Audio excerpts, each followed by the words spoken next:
sessions, holistic approaches in developing collaboration competencies among teachers of special educational needs. How is everyone doing? Apa kabar? All right, today we have three amazing speakers. I would like to introduce them to all of you, but before that, let us look at the agenda for today.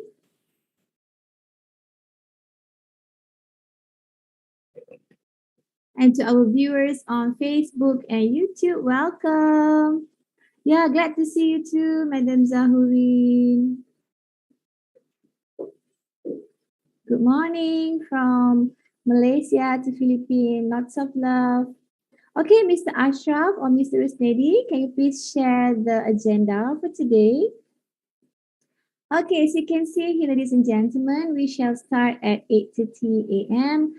with three amazing speakers here, Madam Ria, on strengthening the three C's: communication, consistency, collaboration, followed by Madam Ia on family functions and strength, and also Dr. Hill, structure of parent-teacher collaboration. And we'll have our breakout room session that I will brief later at 10 a.m.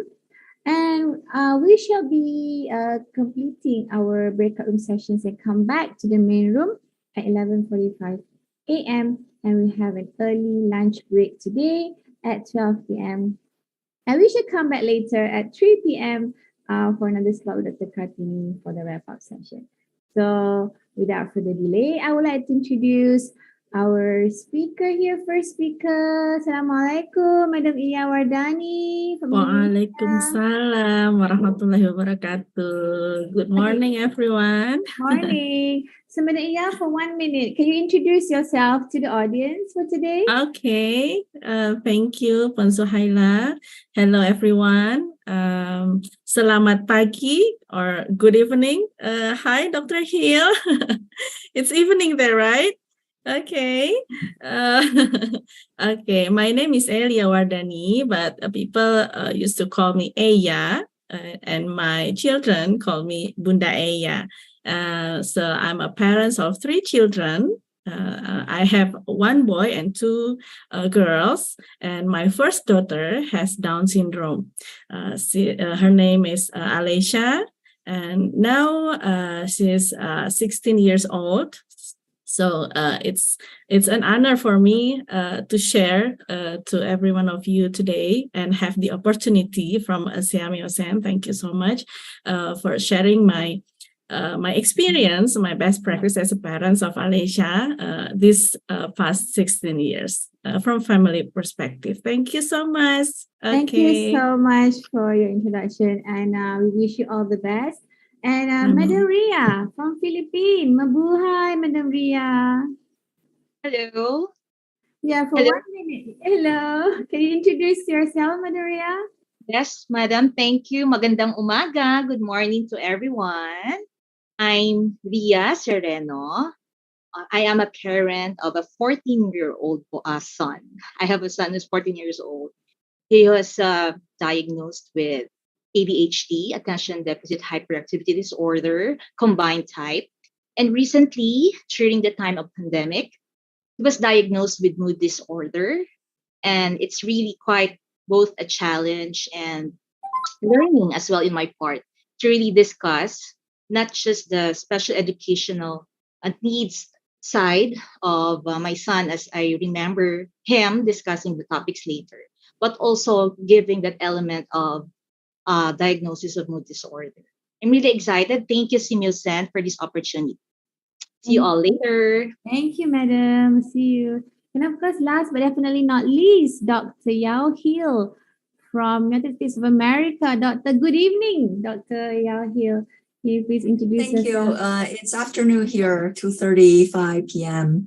I feel very honored to be invited to join in this very important event. I'm a parent of two children who both were diagnosed ADHD and anxiety disorder. So one is in 5th grade and one is in 2nd grade right now. My son recently had a psychosis episode, and he was in emergency room for 4 days and the hospital for a week. So that was a very difficult time for us, but we're happy that we took the step to get him the diagnosis and the right medication. It's also during this time, I see how valuable it is in collaborating with the school. We just so much appreciate the support and the partnership that the school has provided. So that just tells me how important that your job is. I appreciate you all. Thank you, Dr. Here. Truly inspiring there from you, Doctor. All right, so without further delay, we look forward to all of your wonderful sharing session today with the participants here. So without further delay, I would like to invite participants. Are you ready? Can we get a thumbs up to all of the speakers in the chat box, please? Looking forward to all of your top brave moms. Yes, definitely. Right, all the thumbs up coming in. Yeah, all ready. All right. They are very supportive participants here we have. We're so blessed to have them, and we're so blessed to have all of the speakers here. So without further delay, let's invite our first speaker for today's session, Madam Ia Wardani from Indonesia. Madam Ia, the floor is yours. Thank you, Puan Suhaila. Okay, thank you for the opportunity. Hello, everyone. Assalamualaikum warahmatullahi wabarakatuh. Good morning, good afternoon, and good evening, maybe. Thank you for the opportunity to be a part of this. As Dr. Hill said, it's an important session for us, and also for me. It's a moment for learning.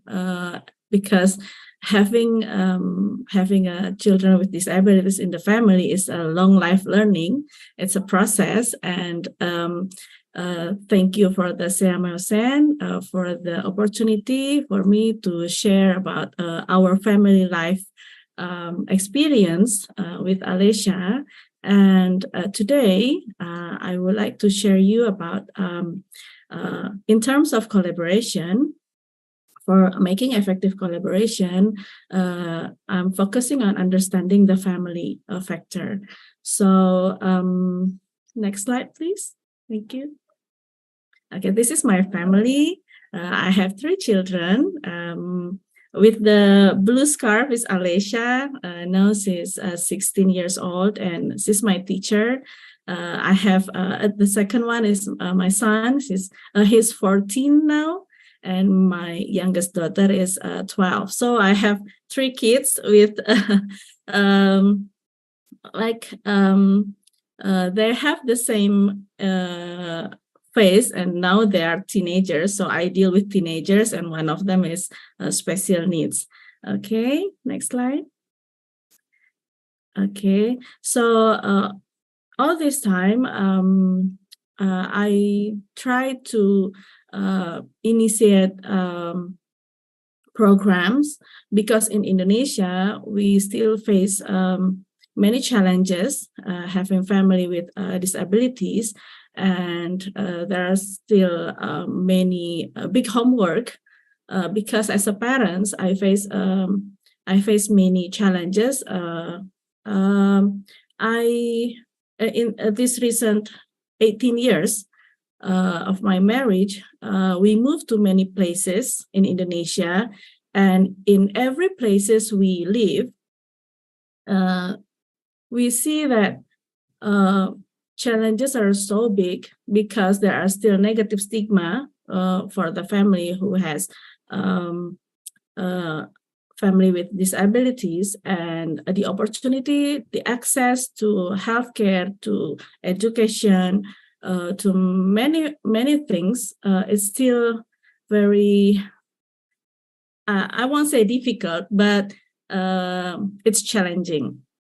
So when we live in Riau, it's in the middle of Sumatra. I initiate to make community. It's called Trisomy 21 community. It's Down syndrome awareness community, because I find that there's no community, even parents community for Down syndrome. Down syndrome is still it's not rare to find people with Down syndrome, but people still have a stigma, negative stigma for Down syndrome.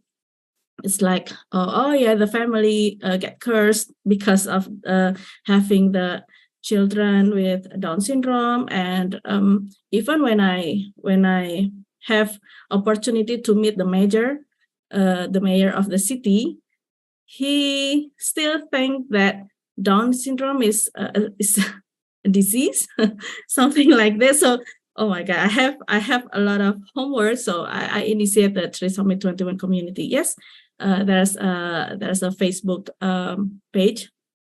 I will share you later. And from Alicia's learning process, I become a volunteer. My background is psychology, so it's so good to get the learning process from Dr. Kartini these 2 days, because it's so related to my experience as a volunteer of counselor with family with disabilities, especially Down syndrome. So with Trisomy 21 community, we collaborate. We make collaboration with a hospital and a special school in Pekanbaru in Riau. And every time we heard there's a new family with Down syndrome, we come to the family. We try to provide information, what to do, what's the hope for the family, what makes the family strong, something like that. So we give our support for the family, especially the mother. And now I become a volunteer of Down Syndrome Parents Associations in Bandung, because I live in Bandung, West Java now. So we make many programs to enhance the awareness, the parenting skill of the parents with Down syndrome. So that's about me. Okay, next slide. And this is Alicia. Yeah. She's a smiley girl. She has Down syndrome, and yeah, since the first day, I knew that she bring Down syndrome, and now since in grade 9 in junior high school, she attend the inclusive school. I will share the school, how we make collaboration later. Okay, next slide. So I want to start with the public perception about the family who has a member with a disability. From my experience, that the family told me that we often viewed as a victim. We face excessive care demands because since the diagnosis come and we receive the paper, yes, it bring emotional distress, physical and financial burden, and interpersonal difficulties, but viewed as a victims, I don't think it's correct. But let's see. And children with disabilities portrayed as a source of stress and anguish. Dr. Kartini mentioned 2 days ago that it's not easy for families to accept the condition, the diagnosis even, and need time to deal with it. I can agree, but I can agree with the challenges, situation, and condition. But actually, we also learn many things as a family, as a mother. I feel that I grow up, like I have personal growth during the process. Next slide, please. Next. Okay, and we still face social stigma from the perception that having people with disabilities in the family is a chronic sorrow and should be avoided. I will share my experience through this stigma later. And the other social stigma is people with disabilities is burden and have negative impact on the family to function. Yes, having member with disabilities in the family will affect the family. It's a challenge to function normally. But normal or abnormal is something like very relative, and I can say now along the process that we can function normally from our perspective, and we can strive to make a good life along the process. And I think every family has their own struggle, despite having disabilities or no in the family. Next slide, please. Okay. From a family perspective,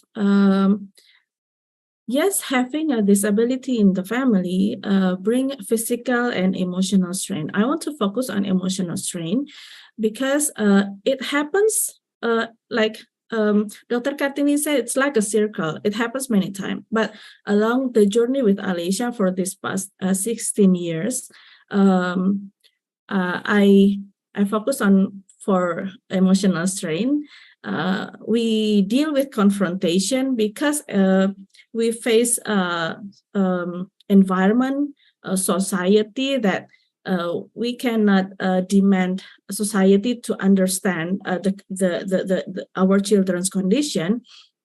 But sometimes, many times, we face confrontation because of the negative stigma, and we have to adjust along the way, making adjustment because the children is growing up, right? And their need is different in every phase of the development. The environment we need to adjust. And from my family perspective, we moved to many places this past 18 years, so we might make adjustment not just into the place, but into the people, the community in that place, and of course for the educational needs. And then the acceptance, like Dr. Kartini mentioned 2 days ago and yesterday, many families difficult to accept the condition, the special situation of the disability, the member of their family. But I will share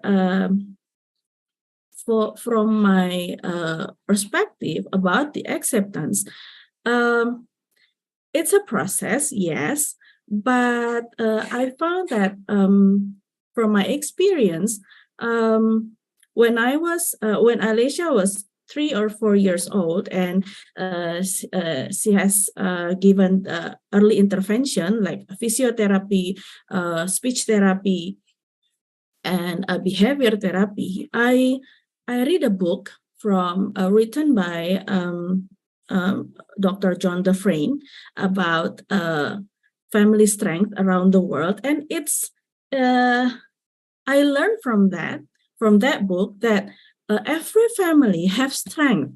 There's a factor in the family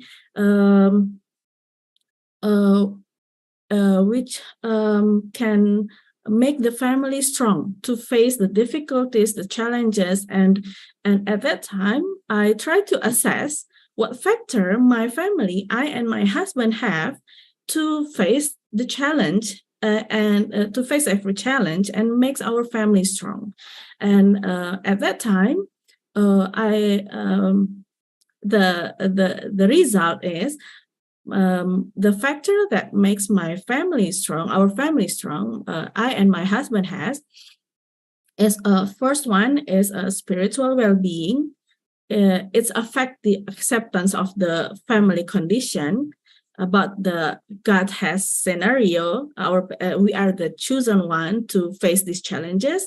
It's a part of spiritual well-being, and then we have commitment that we will stick together whatever happen. It's important, I think, for every spouses to have that commitment. And another thing is how is our ability to cope with stress.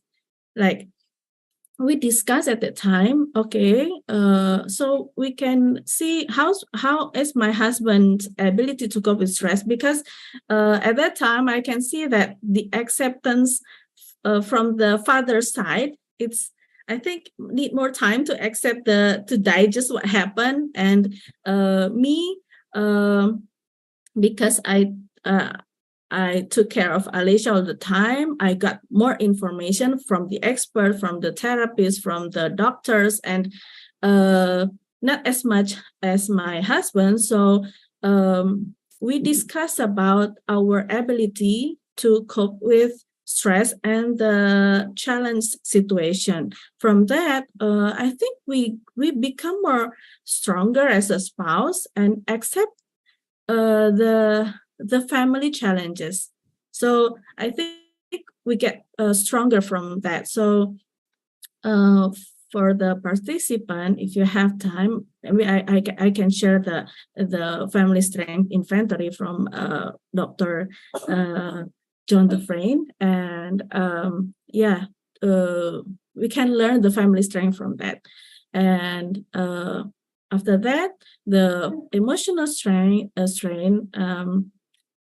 focus on appreciation. So we learn to appreciate every single progress in our children's learning process, and every time there's a barrier or difficulties, we become more appreciative to the progress. Even sometimes there's no progress at all, but we believe in the process. Okay, next slide. Thank you. Okay, from my experience, that despite the challenges, many families I interviewed taught me that yes, there's a positive impact, and we can have meaningful life within the family. Even our member of the family has disabilities, and yes, we can find strength as the family condition provide opportunities for personal growth. That's what I feel. And we, along the way, we experience pride, joy, and even my other children feel the strengthened relationship within the family. Next. And of course, we embrace the diversity. Next slide, please. Next slide. Okay, in terms of collaboration, from my experience, there's a triangle: the educational system, family and students, and school and teacher. Next slide. Next slide, please. Okay, so from my experience, the challenges for the collaboration is the access to education. I have experience when Alicia was 7 years old and she's ready to go to school for elementary ages. And I come to more than 30 school in Pekanbaru, 30 school, private school and national school. And I find it not easy to find a school with the same value. We want to find partner for Alicia's education. So we try to find a school with the same value, partnership, and the school that has educational programs that fit the child's need. Because I found that not all schools provide IEP, even team, to focus on customized program for students with special needs. And as a partner, we try to find opportunity to have open discussion. So since the first day I come to school, I try to explain the Alicia's condition, the assessment, the intervention reports and many data to make the school understand her needs, our needs, and open for discussion. Next, not all school ready to make the open discussion, but alhamdulillah, we try to take initiative to overcome the challenge. I try to resource the mapping, my family's financial resources, because having special needs in the family needs it's a high cost, and I try to find a school institution that fit with my children's need, therapist, teacher, and program over, and emphasize that we need partnership since the first day we come to school. And yeah, as I explained the family condition, the children's diagnosis, the intervention. I got from 30 school I came at that time in 2014. From 30 school, 30 rejection. So I got rejection from the school. Next, because I have children with Down syndrome, and Down syndrome, they think that they cannot provide the program for my daughter, or they did not receive a student with Down syndrome.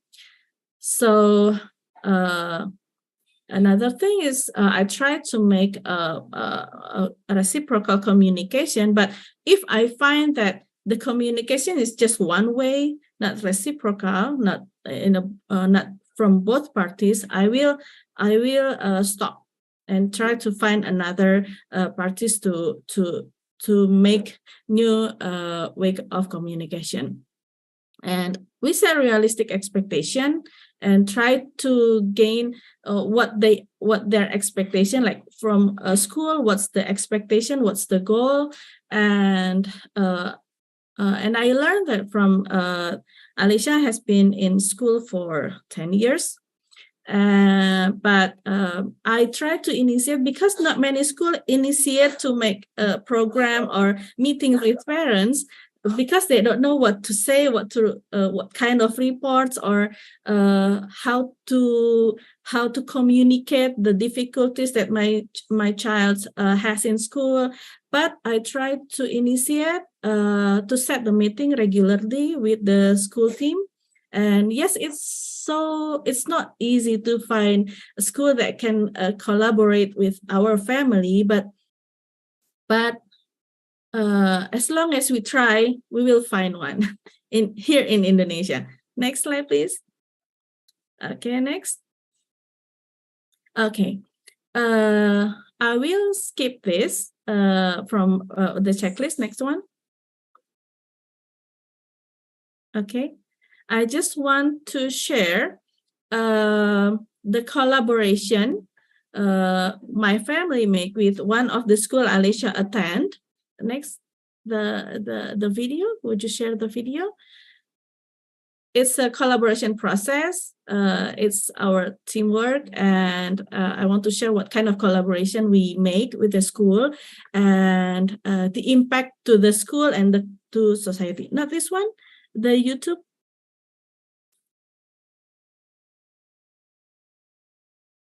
Can you share the YouTube?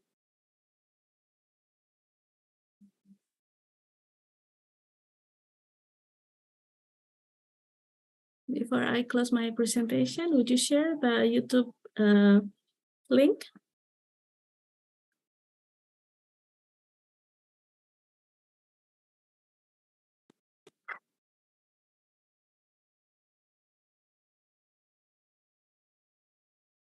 Is there a problem? Madam, we only received one video. In the slide? In the slide.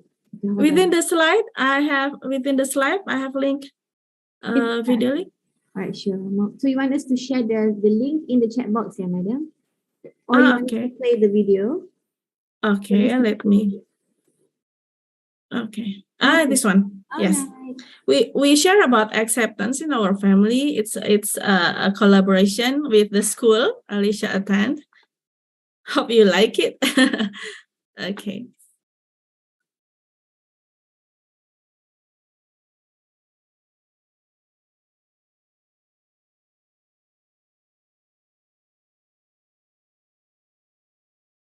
There's no sound. One moment, please. Okay, there should be a sound there. Okay. Sorry about that. Our team is rectifying the issue here. So as a parents, as a family with special needs, I just focus on the effort to make a good Acceptance, collaboration. menurut saya, adalah sebuah kata yang luar biasa, sebuah sikap menerima dengan pemahaman.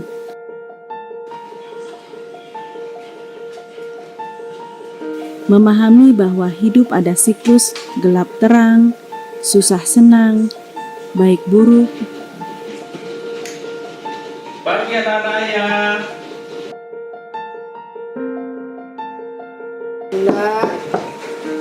Nak bangun, udah mulai subuh.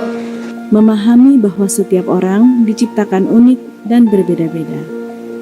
Memahami bahwa setiap kondisi tidak selalu sesuai dengan yang kita harapkan. Bahkan, dalam satu keluarga sedarah pun, karakter setiap anak pastinya berbeda-beda.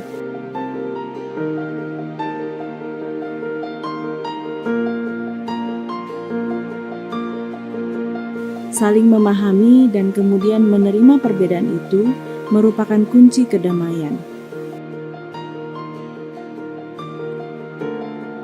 Memiliki sikap acceptance adalah sebuah tindakan inklusif.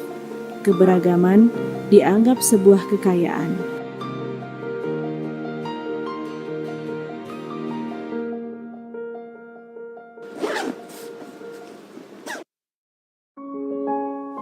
Dalam sebuah sikap acceptance, terdapat upaya untuk belajar memahami sebelum akhirnya benar-benar menerima. Bukankah sikap itu juga yang diajarkan agama Islam? Lakukan ikhtiar maksimal, hasilnya bertawakal kepada Allah. Makannya cepet dong, bentar lagi udah mau berangkat sekolah. Diam. Walau kadang sulit, tapi sebagai orang tua, kita juga harus senantiasa belajar menerapkan makna kata ini, menjadi orang tua yang bersikap acceptance. Meski mungkin kadang menimbulkan konflik, namun semua kembali bisa diselaraskan dengan beningnya komunikasi.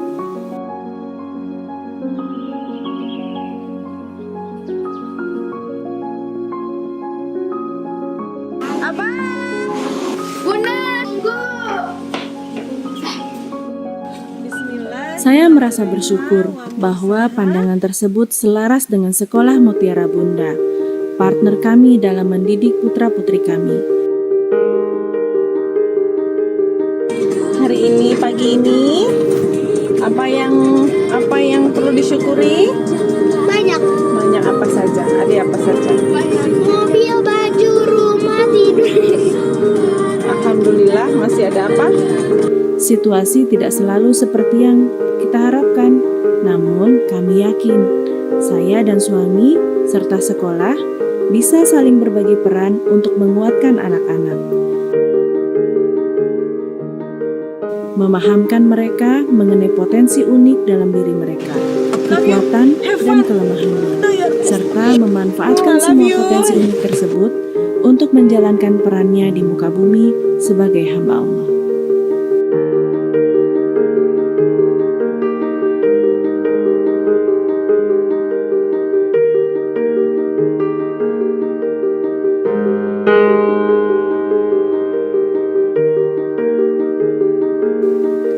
Menentukan sekolah tempat anak-anak belajar merupakan hal penting.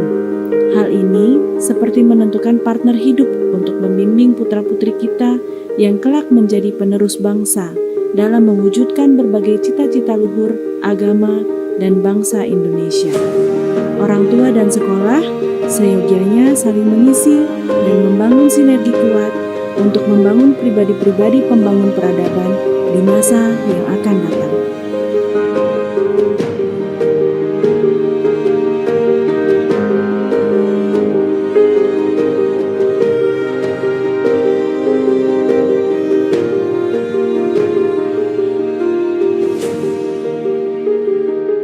Okay, that's my close video. Beautiful family. Yes, that's our video. collaboration with the school, and I share this because we believe that every family have strength, and I believe that we can make effective collaboration with the school. We just have to give our best effort to make the collaboration works. That's it for me, Puan Suhaila. Thank you so much for the attention. Thank you so much. And Thank you so much. Assalamualaikum. Waalaikumsalam. You can see all the positive feedback there from Madam Iya in the chat box. So keep them coming, teachers. For Madam Iya, thank you so much for your sharing session. All right, I shall now invite our next speaker from Philippines, Madam Ria Kinoy Sereno. Madam Ria, mabuhay. Hello, mabuhay. Good morning once again. Congratulations, Madam. All right, Madam, the floor is yours. Okay. Hello, a pleasant morning again to all. So I'm here to discuss the topic strengthening the 3 C's, such as communication, consistency, and collaboration. So to be honest, it was not really agreed among my family members to show the photos and video of my son, Oyo, as a reference throughout my talk this morning due to privacy concern or decision by my son, Oyo himself. And I choose to respect that. So as a parent, I am used to handle his ADHD manifestations of Oyo as he was growing up. But it's different now that he was recently diagnosed with mood disorder condition. It's more really challenging as he is in his puberty stage. It's like a challenge with a new face on a daily basis. Can be basis. And I am learning. My husband Vic is learning. At the same time, we are unlearning in the family, unlearning, learning, relearning, as we are faced with managing his daily challenges. So, like what I've said, this is really new to us, to be honest.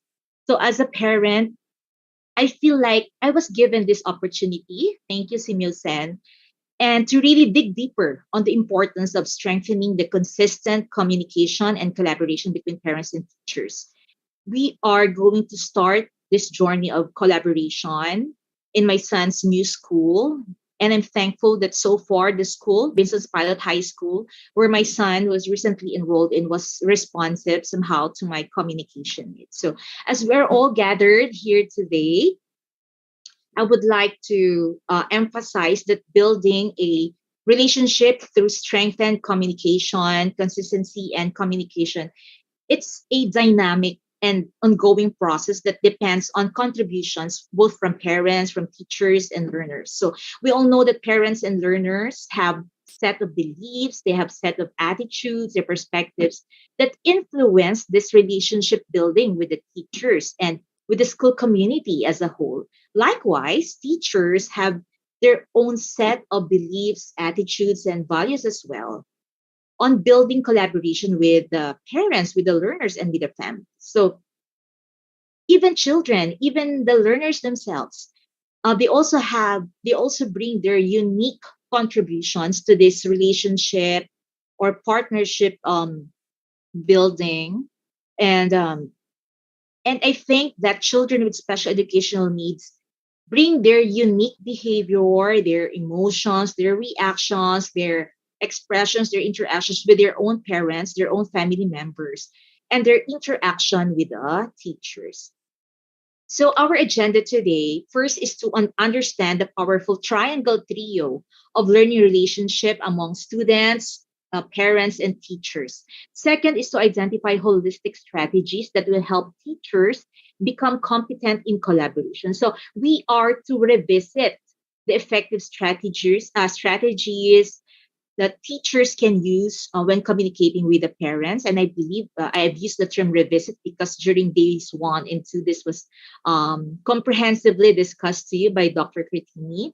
So these holistic strategies are essential to the success of the child, that without this strengthened and consistent collaboration, a child may grow, yes, but they may tend not to be improved as much as they would have if they had that consistent parental support coming along the way.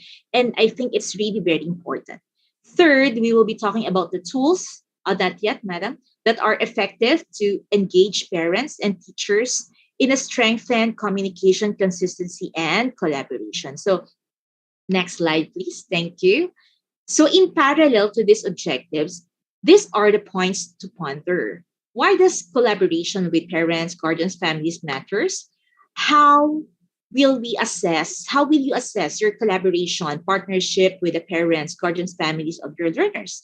And what are the challenges that you face when you try to initiate, when you try to maintain a positive relationship with the parents? And lastly, how will you want to improve this relationship and collaboration with the parents and guardians? And I think it will depend on where are you right now as a teacher collaborating or communicating with the parents. For the next slide. So for now, I would want to ask all of you first to self-reflect. Years or decades ago, when you were still studying, think of a time when your parents, when your guardians supported your success, academic or non-academic success in your school. Can you please try to remember those experiences, those occurrences? So what did that moment feel like for you? What was powerful or memorable about that time? You may share your answers, your experiences in the chat box. How was it? That feeling of being supported by your own parent that brought you success in your school. And now, as a teacher or throughout your teaching career, their smiles make me happy. Their teaching career, try to remember or think of a successful partnership and collaboration moments with the parents. Now that you're a teacher, would you be able to cite a specific experience or moment or something that had happened before that really resulted to a successful collaboration with them? So what did that moment feel like for you again? What was powerful or memorable about that time? So we have a chat box for you to share your answers and your experiences. Okay, thank you. For the next slide. Mhm. So thank you for those who really shared their experience. So let us summarize some of the points of why does collaboration with parents, guardians, or families really matter. Okay, I really would love to read or some of the sharing of experiences. Maybe I will be giving time later on to pick some of the answers. So for the next slide. So first, consistent communication and healthy collaboration between parents and teachers improves academic achievement. The parent would have a better insight into what child is learning. So parents are learning, like what I've mentioned. Me and my husband and the family, we're all have these three phases. We are unlearning, we are learning, and we are relearning. It's more of the school's academic program, specifically the special education program and how it works. So the school to home program will be understood, be implemented, and through school home collaboration, for sure that will improve the child's performance and learning. Also, consistent communication and healthy collaboration between parents and teachers encourage students to see school as an important part of their life, right?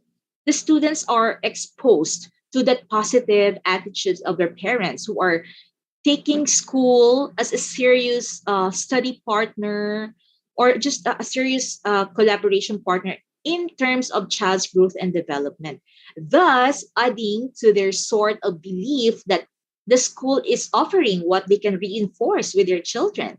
And that will be a reflection, or that will aid in students understanding that school is really important. Third, teachers are empowered to build a positive and strong relationship with parents. And we are all aware that it would mean a lot. It would mean more understanding and, of course, less conflict. Well, there are times that conflict is, of course, unavoidable, right? So it will be a lot easier to sort things out because the trust have already been built or established. The best advocates for school are the parents. Would you agree? Parents will talk about positive remarks, positive comments to other people about the teacher, about the school and the program, because they feel valued. And as parents of special needs learners, they feel that the teacher truly cares about their children. So whenever I talk to the previous teachers and now the teachers, the teachers of my son, now that he's in grade 10, it's really a wonderful feeling every time that they would give me, updates, information about my child's behavior and how was he doing, and not only the good points but also the those barriers that my son has been facing, like in terms of language barrier, because he is more of his I think his mother tongue is more of English language than Filipino, but he's really trying to, well, he can understand Filipino, but in terms of expressing himself, expressing his ideas, I think it would be, I really appreciate the teachers that really gave him the chance to, express himself, even though it's a Filipino question, but express himself in answering that in English language. Because in the first place, it's not a language test, but it's more of um, test or assessment of his learning rather than the language, right? So learners will also have strong support network to learn, to improve, to develop even beyond academic requirements. So especially their role and participation in planning and in decision making, because parents and families know their child best. And I agree with that. Input of the parents is really instrumental. It's really very crucial in making sure that the student receives the appropriate support and that necessary changes are made so they can be fully included in the classroom. So for the next slide, please. So now, as teachers, as educators, how will you assess your collaboration? How strong is your partnership with the parents, families of your students?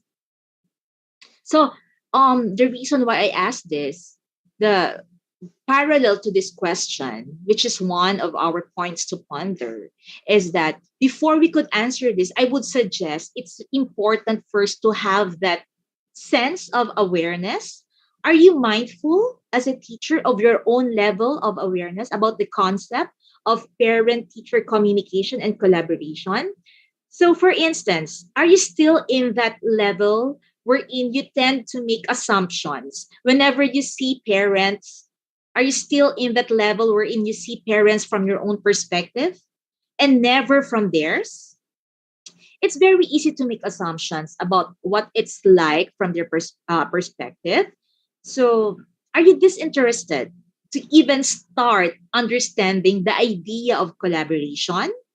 That you tend to think that you have your own way of, implementing that communication, and a conscious decision and actions will just, eat a lot of your time. Another one is, do you see yourself concerned whenever the data in your school shows that there are a number of learners with special educational needs who had left the program, who had left the school, or who had transferred to other schools? Are you in that level of awareness when you dig deeper about the changes in the data, about the reasons that brought that changes, or you just you don't care, you just do what you have to do, you tend not to really think of what really brought out those changes, or what could have driven some of those changes? Will you be open minded to somehow understand that one of the reasons could be due to a weak and unhealthy relationship between parents and teachers. So I have to bring out all these questions because somehow I believe that as teachers we have stages. We don't start with fully or 100% accepting that process of collaboration, but we also have, I think, as teachers, you also undergo through different stages of how you understand, how you accept this collaboration, this partnership with the parents. For the next slide, please. So these questions are answerable by yes or no. Next slide, please. Will it be a yes or a no to you? You can use you can use the chat box for your answers. So how many yes answers? How many no answers will you be able to obtain? Do you communicate consistently about the parent support? Do you communicate clearly about the parent's critical or crucial role that require actions? Do you communicate with former parents to share their role and experiences with the new parents? Do you do this? For the next slide, are you creating a learning environment that is friendly to parents and families? Are you preparing yourself to make a good impression or come what may attitude? Are you creating an inclusive environment for parents? For the next slide, please. Do you focus on building strong, uh, positive, and trusted relationship with parents? Do you include, do you involve parents and students together? Do you listen to them? Do you pay attention to the parents? Do you recognize and acknowledge the efforts and contributions of your parents or the parents of your learners? So after being mindful, by the way, thank you for those who gave their answers. It's of course everyone I think has answered yes. Yes. Thank you very much for that collaboration, your attitude towards collaboration. It's really giving me positive vibes on this one. So after being mindful of our level and of our attitude toward collaboration, let us revisit the different challenges that are normally encountered during the process of building cooperation and collaboration with parents and families. So, what are the different, next slide, please? What are the different communication issues and difficulties pertaining to holistic approaches to establishing communication and collaboration among parents, teachers, and learners? Next slide, please. So I just summarized this because, like what I've said, we are going to review ourselves, revisit, okay? Because I think it's really nice to really dig deeper, learn, remember, and again, somehow evaluate, assess of how do we really understand and what are we going to do about it. We have learned during the first 2 days of our online course the practical ways of engaging parents and teachers in effective communication. So one of our greatest concerns would be time constraints, right? Would you agree?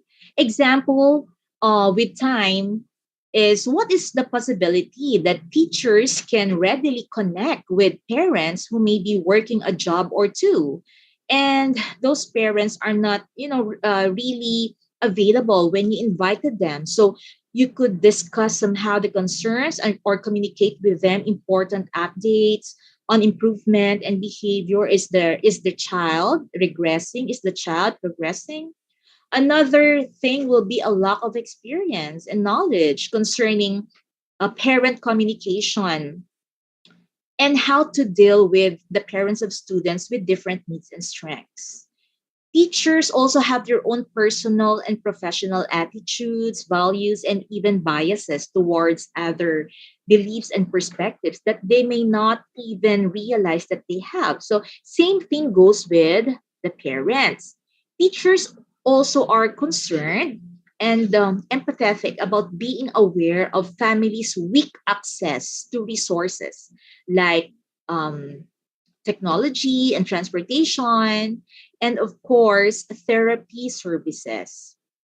One of the teacher's concern will be some parents who may have anger or aggression or negative attitudes towards school or anxieties and fears. And unfortunately, some may be unconcerned or apathetic to what their child is doing at school. Teachers are also torn between different priorities, like should they prioritize that collaboration communication than their comprehensive daily planning and the required schedule meetings. So what about the parents? Parents may have little confidence in the school system. There is this element of distrust, not sometimes not just little, but a lack of confidence that their child will be really be given the appropriate support that they need. Lack of communication skills and language barriers. Not all parents show up at school events or activities. Some of them may not even answer the phone calls that they might be uninterested or unreliable. Some of them may show negative attitudes, and it could be a concern as well. So parents may have also that feeling of being unheard in the school, or maybe they are intimidated by the teachers with the use of language, with the use of jargons that they use as well. So this may give them the feeling of intimidation that their intelligence is somehow being undermined. So in terms of ability, we have cases that there are parents who are not somehow stable or dysfunctional. Among other things, another roadblock may simply be lack of information. Teachers and parents may have little understanding of each other's goals. So teacher may not know. Some of the teachers maybe they're not sure, or maybe they do not know yet. They're not sure of the goal of the parents for their children and how to help them to achieve those goals. And at the same time, the parents, on the other hand, may not know much about what schools do or can do to help develop the social skills or how to assess the needs of the child in order for the child to be successful. Parents may not also understand what teachers expect them to do at home to supplement the program of the child with special needs that are being conducted and facilitated in the school. So classroom program must always be in continuity with the home program. And this is essential to the holistic development of all children with special educational needs. So for the next slide, so, do you see yourself building and sustaining strong, positive, healthy parent teacher communication and collaboration? After we have, reviewed the different challenges in this parent teacher collaboration. For the next slide, so partnership between parents and teachers must be mutual, respectful, and responsive. Teachers include and involve parents as leaders and advocates for their child. But how are we going to build? How are we going to actively strengthen that consistent communication and collaboration with the parents? Next slide, please.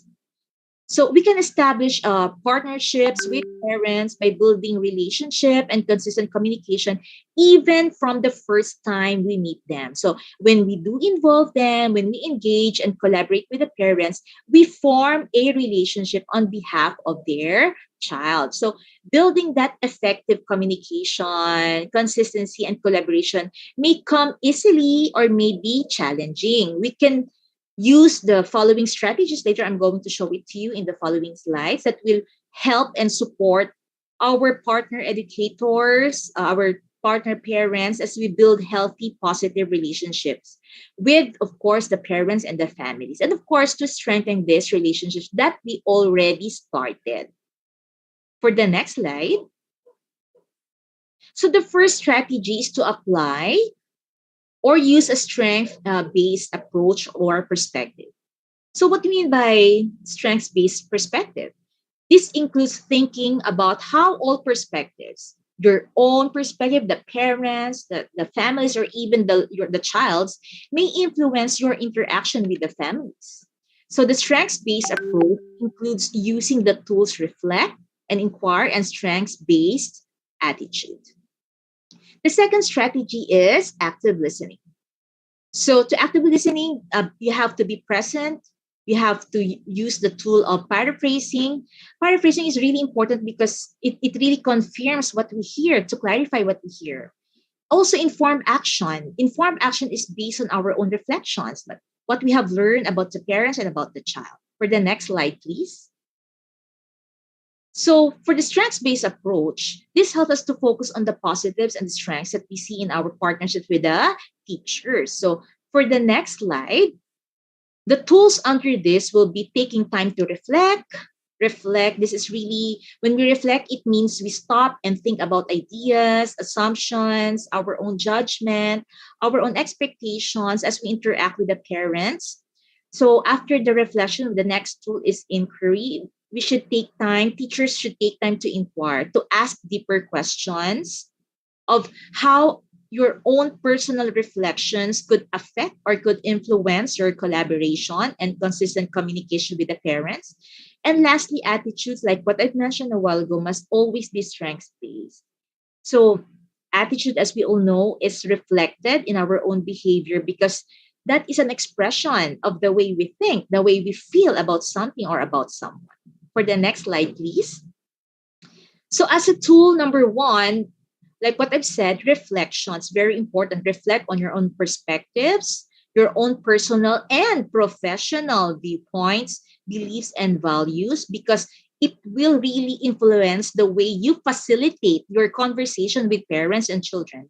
Also reflect on the parents' individual perspectives, because not all parents and learners can easily practice the sharing thoughts and experiences with the teachers. It will really take time to build that level of trust. Well, not all of them, but some really have a hard time. Oh, madam. Oh, okay. Thank you for the reminder. Okay, so inquire as a second tool. Teachers can identify the feelings, reactions. So in terms of inquiry, we have to consider the feelings, reactions, the judgment that influence the relationship with the parents. So are all helping your collaboration? Are all thoughts helping your collaboration styles? Or some of them can be considered as a barrier as well. So for the next slide, the third, yes, ma'am. Okay, I'm sorry to interrupt, but your time is up. Maybe you can elaborate later during your private breakout room. Okay. Yeah, Thank because you. we have to hand over the session to Dr. Hill now. Okay, no problem. Maybe the last slide will give them some sort of reflection. Sure. Okay. Thank you. Can you wrap up in 1 minute? I think the last slide will help them. Will help us be able to somehow give a one statement of reflection. Yeah, but later on during the private session, you can still, during the breakout session. You can still share. No worries. Last slide, please. Okay, so as I end, and we'll still elaborate during the breakout session, let us all be reminded of the power of three, that teachers and parents play a vital role in the holistic development of the child. That education is a triangle with three legs as its foundation, and if any of this leg structure falls, the triangle falls as well. So that's it. Thank you, and happy learning, everyone. Thank you, Maria, and I'm so sorry for interrupting you. Round of applause to Maria. What a great and comprehensive sharing there from you. We wish we have more time, but time flies so fast when you're learning so many important things. All right, now without further delay, I would like to invite all the way from University of Hawaii, United States of America, Dr. Hill, on structure of parent-teacher collaboration, a parent's reflection. Dr. Hill, the floor is yours. Thank you. Can you all see the screen? Yes, you can. Okay. And there's no black boxes on the screen, right? Can you see the PowerPoint correctly? Yes, Doctor, we can see the. Okay. All right. I don't think I'm as expert as the previous two parent educators. So I'm mostly speaking about my personal experience as a parent, and my experience has formed a collaborative partnership with the school. I have worked with elementary school locally for even before my first child was born. So it's just personally, it's purely from my personal experience, as well as some of the experiences that I learned from fellow parents over here on the structure of parent-teacher collaboration, personal reflection. So I'm going to talk about mainly 4 things with the emphasis on the first item, which are the ways that the school and I or other parents similar to me have collaborated, the importance of collaboration, challenges, and what works. In terms of the ways of collaboration, actually, before I go deeper in that, I want to talk about my background, assumptions, and biases. I originally was from China. I came to the US to study my master's degree in 2001. I finished my PhD here in the US and have worked in a large public research university right now. What does this mean? This means that what shaped my parenting style and the philosophy is heavily influenced by the parents around me. And many of them are also educated. They're heavily invested in their children, just like our 2 previous speakers. And we're eager to contribute to the education at large, not just our own children. I also attended parenting workshops since my kids were in their preschools, with the opportunities offered both by the preschools, elementary schools, the medical organizations, hospitals, as well as community organizations. As a professional, my expertise is in curriculum development, faculty professional development, in particular assessment, teacher evaluation, and pedagogy. And I also have access to parenting books and personal support from counselors who are children education professionals. And both of my children also have access to both psychologists and psychiatrists and potentially family therapists. So with that, what I'm trying to say is that I'm not sure I'm the prototypical parent that you guys are working so hard to try to build the collaboration with, because I feel like I'm in a good place. I'm well-resourced and supported. Also, I care for my children's social, cognitive, and emotional development more than I focus on their academics and their grades. And in my day-to-day life, in many days, all I have time really to focus is to make sure that my children eat, exercise, and sleep enough. And in quite some days, I couldn't even do that. So even with the parents who have a lot of resources at hand, I still struggle to even provide the most basic fundamental needs, like try to have them to go to bed on time, oftentimes. So in that sense, my experience and expectations may be quite different from the majority of the parents that you work with. That being said, I think that I share the feelings of many parents with children of disability, especially learning disabilities. You know, the feelings of anxiety, the depression, and in the early stages, the guilt, and so on. I can talk from my personal perspective of what school did and the teachers did to make me feel supported. And I think that could still be of value. So with that, I'm going to talk about the 2 types of collaboration that I had with the school. The first is to help my own children or influence individual students. And those are in 2 categories. That is teacher-parent direct collaboration and the school team and the parents direct collaboration. I'm going to focus on the first one in this presentation. And then I'm going to briefly mention about how I collaborated with the school to influence the decision at the school level, functioning as informants for school-based decisions, collaborators in initiatives, and in policymaking. So, direct collaboration with teachers.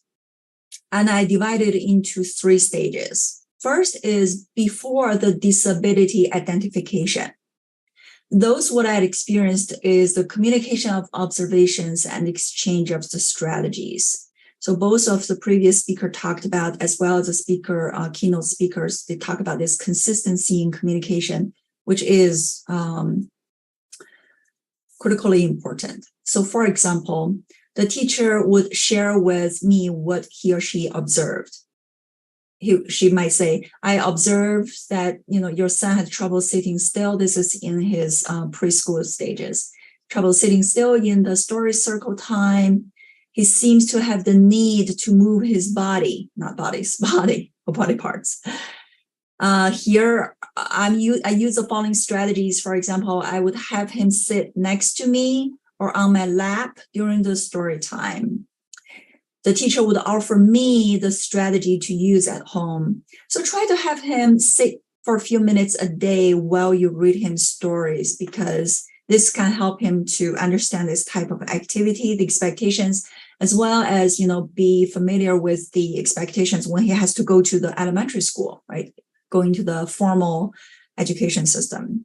So as parent, when teacher communicate this with me, it increased my awareness of my son's problem of not being able to maintain attention and stay still. It prompted me to be more observant of his behavior. I've tried to follow the teacher's advice, and then I did discover this behavioral problem. And in what conditions this problem is being eased or helped. So for example, I tell the teacher, when I'm going on this one-on-one interaction with him, when he's sitting very close, we have direct eye contact, he's able to sit still for a long time. And that is something the teacher then take back to her and use that in her interaction with my son. And here are some of the strategies that the teachers tried in this before that the disability has been identified. This is at the preschool and the grade 1 level. So they taught the kids, yoga poses. This is particular with my daughter, to help her with her attention and her balancing skills, to calm down.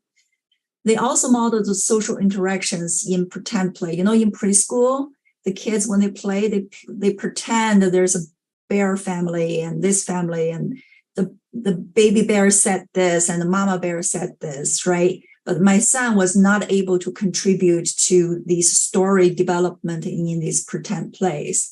So the teacher would model, say, oh, I'm saying this, like, pretend I'm your friend, like I'm saying this, what do you think is going to happen next? So the teacher would try to model the social interactions to help my son to be better socially adjusted in these group plays. Then they also role played what's acceptable and what's unacceptable behavior. We're talking about ADHD here, right? Most kids who are unable to sometimes control their emotions and behaviors. And they also increase the activities that the children do well. Like for my daughter, that'll be arts and crafts. For my son, it's the sports, and the one-on-one interactions worked well with both of them.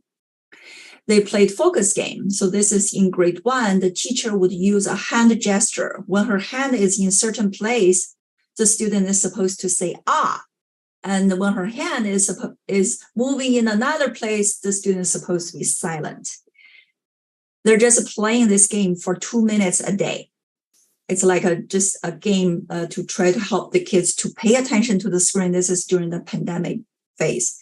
That actually helped. They taught specific mindful strategies and exercise, about those rainbow breath.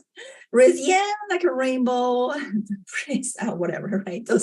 And the freeze up and tension and relax, all those strategies.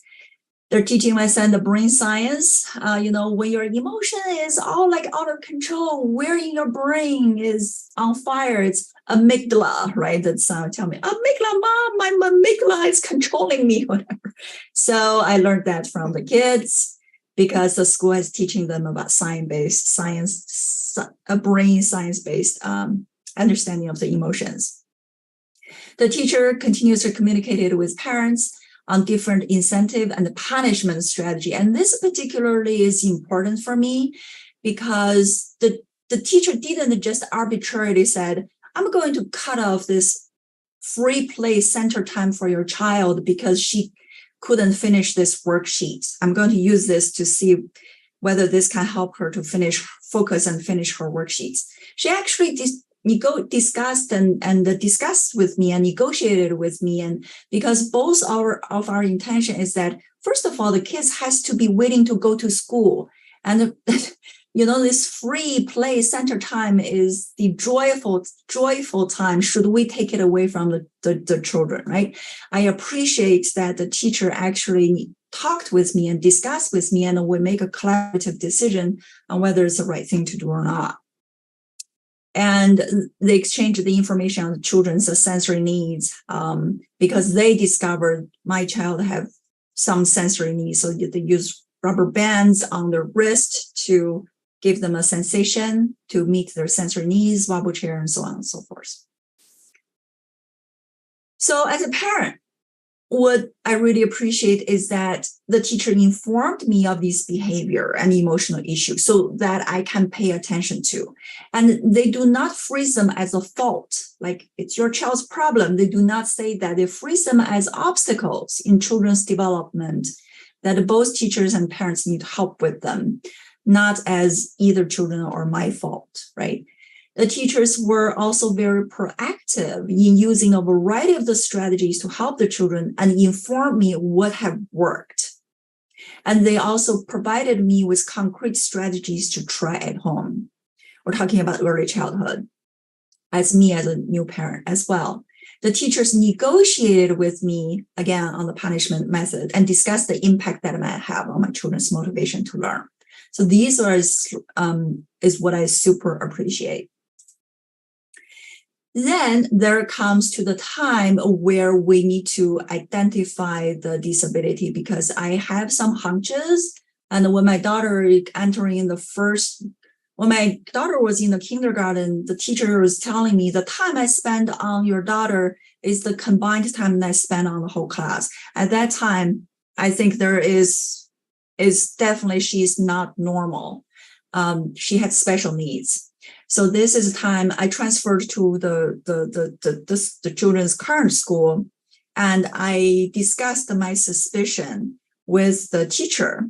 And the teacher was very encouraging. She said something like, I'm very happy that you're advocating for your child's rights and needs, and I have the same suspicion too. And then she was just telling me then all the things I need to do to get the process started. She pointed me to the right resources. She would say, oh, I will have our Dean of Student Service who will guide you through the assessment process. Notice, she didn't say, you should contact so-and-so. She said, I will have so-and-so contact you. So it takes that effort out of the parents. So the parents doesn't have to be the one who's pulling the cart. Someone's pulling the cart for me. I just have to ride the cart. Also, the teacher discussed the strategies to implement to remedy immediately. She said things like, I will use a timer to help them focus on the task. I'll use a chart to mark each time they follow instructions. I'll use a rubber band each time they follow instructions on their wrist so they can earn stickers or points. It's like the fake money in the classroom. And they earn enough of those fake monies, they can buy the toys in the classroom toy box, things like that. It's amazing that what the teachers do is like, I can't imagine that they can track all. When I go to the classroom, there were 6 different charts on the wall, each for one student. I can't imagine how your special ed teachers, you're the magicians. I can't imagine I can be able to do that. Anyways, and then she gave me this 2-minute and 5-minute timer at home just for me to try to see whether that will help my kid to focus more. So as a parent, I feel really validated and empowered to act to help my kid. And I was guided throughout the process. Immediately when I was at the hand of the Dean of Student Services, I was given the form. If I failed to fill out the form, I'm being prompted gently. I was guided throughout each step of the way. And I was comforted that immediate actions were taken.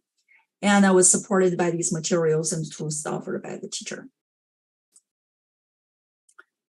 However, I transferred my kid again from my second kid from a school to another school because I was not happy with that school. Why? Because when I was talking to them about my son's potential ADHD symptoms, they denied my suspicion, like just, oh, it's pandemic, everybody was not learning. And when eventually they were convinced, but because, they saw the kids after the pandemic, that it could be happening, then they went me through this process as a matter of fact. It's like a lawyer tell you what you need to do to file a court case or something like that. So I feel it's a cold process. I did not feel there's like a warm human interaction there. I feel it's just a process I have to go through. I don't feel comfortable there. And they did not provide any accommodations in the meantime during this process.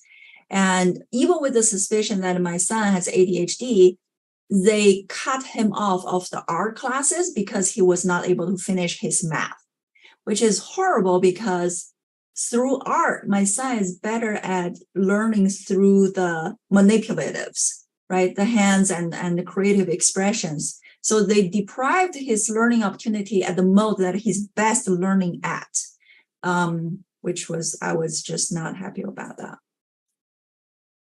So, and here during the identification of disability. So after identification of the disability, then there's ongoing and regular communication and exchange of observations and strategies. So the teacher would give me this ongoing and regular communication, saying things like, I can give you an update every week, or we can meet in person. Let me know which you prefer. So the teacher offered me different modes of communication interaction and allow me to have that choice. We have just ongoing communications of observations of the children. So for example, the teacher will say, oh, your son or your daughter seems to be tired and fall asleep in class. It's very hard to wake them up. I thought it might be better for them to have a rest, just fall asleep so they can, be alert for the next session. What are your thoughts? Again, it really shows that the teachers value what parents think is best for their children. I feel deeply valued because, I'm from Chinese school system. You cannot fall asleep in class. That's just no, right? But here they actually take a very humanistic approach. And for me, I was like, yeah, the kids need sleep. Sleep is most important. If you wake them up, they're not going to focus anyway, so might as well have them fall asleep. And as a parent, I will try to have them to go to bed earlier. And later on, my husband and I just found out they have sleep problems. So we start to give them medications in any case. So then the teacher will also communicate things like, oh, something happened today. Anything that you have tried at home that works. We have tried this and that. So they value the parents and they seek input from the parents, and that made me feel valued. Sometimes, certain things happen and the school just cannot handle it. In after school program, for example, they don't have trained professionals. So they have to inform me, for example, my kids cannot go to after school program because this and that problems, or I have to pick them up early, but never at once. I feel it's my fault. The school has always been sympathetic and saying, we're very sorry. And however, this is our limitations in our resources. And once we do this and that step, we will see whether we can get you the additional help that you need. They always tell me that it's not the children's fault because the children could not control themselves at the time of those episodes, right? So as a parent, I feel supported and ease my guilt of all the problems that children have caused. And trust me, I feel pretty guilty about my children. Sometimes their problems has caused the grief of the teachers. And I felt like a valued partner in this collaborative and creative problem-solving process, right? It's not someone's fault. It's a problem that needs to be solved. I appreciate that mentality. And also make me more diligent in implementing and trying strategies, because as a busy parent, for example, for events like this, I constantly am doing international talks. I cannot just be home. So sometimes I neglect. I haven't checked my children's homework for the last 2 months, for example. But these communications help me to be more diligent in implementing strategies. For example, I was still trying to do children-led play, read them bedtime stories to have quality interactions with them at home. So the strategies that teachers use during and after this disability identification include, so for example, they'll start immediately implementing the strategies prior to the diagnosis. And they try to meet the children's sensory needs For example, they allow my children to regularly visit the sensory room that has trampolines, pianos, and all these toys that they can play.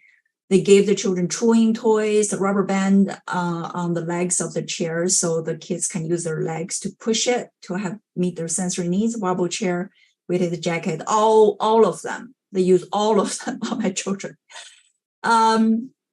They use the tools to help the kids to focus, like visual timers, a visual to-do list as it goes that they check out to-do list.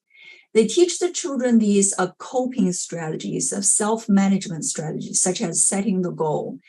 Can we set the goal to follow instructions 3 times a day? At the end of the day, do you think you follow instructions without prompting 3 times? Check the number of rubber bands on your wrist, right?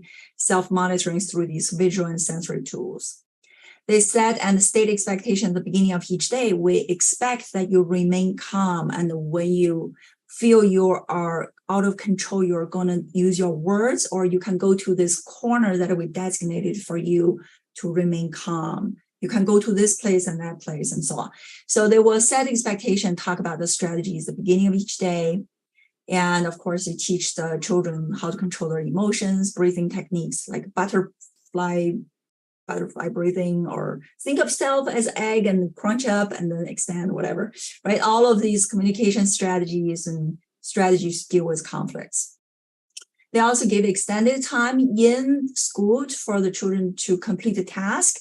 But in some cases, for homework, they actually give the children shortest time. So for example, one special ed teacher that we worked with, instead of have the child complete the 50 math problems and write down the amount of time they use, rather than that, change it to just have your kid do 1 minute math problems, regardless how many questions they can go through.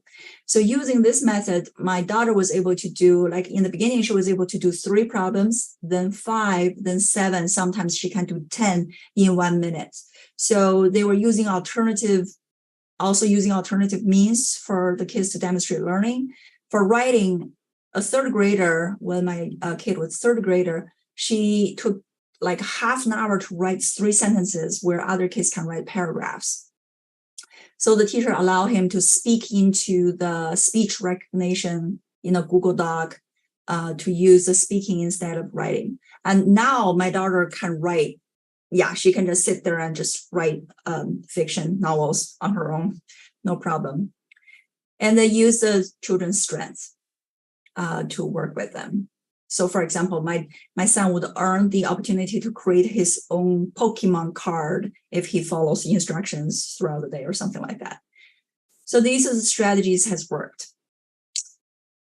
Now I'm going to briefly talk about, yes. I'm sorry to interrupt. Your time is up, Doctor. I know time flies so fast, but maybe you can share this more later during the private session.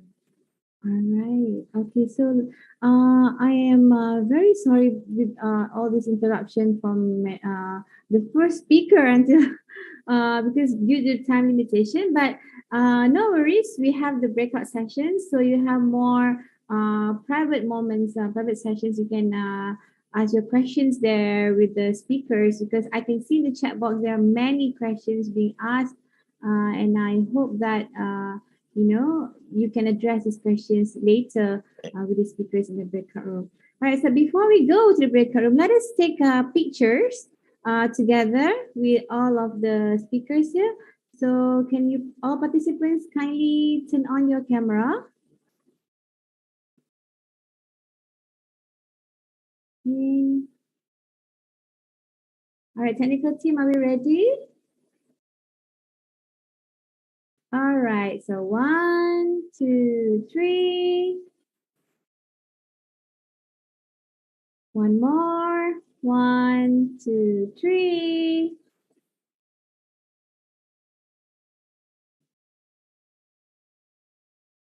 All right, and last one, everybody, freestyle.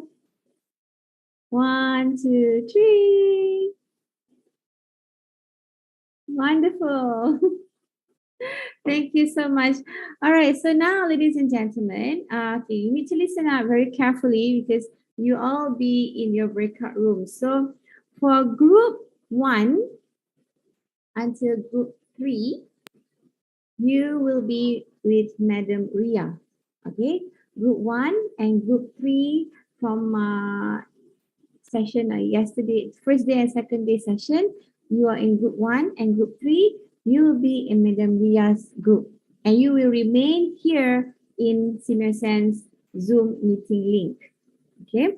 And as for Madam Ia and Dr. Hill, they have both given extra initiative for this talk, and they have given us their own Zoom link, and they will, you will be in that particular Zoom. So meaning you have to leave this meeting and go in those respective Zoom room with the link that we will give you soon. All right.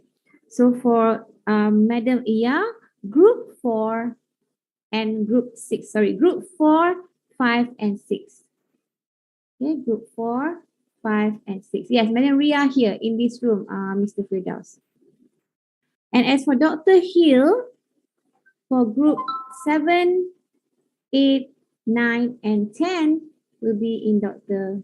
Hill's room. Oh, Dr. Hill has shared the breakout room link in the chat box. Okay, you can leave for those who are ready in your breakout rooms to go to your breakout rooms. You may leave this meeting and go to your respective breakout rooms. However, hold on, yeah, Madam Harisha, are we going to share the link in a PDF form, because Madam Harisha has prepared in PDF form. Yes, group 1, 2, and 3 will be here. Group 1, 2, and 3 will remain here in this Zoom room with Madam Ria. So, Mr. Eddie, do we put them first in their breakout rooms and we give them the link there, or do we give them here?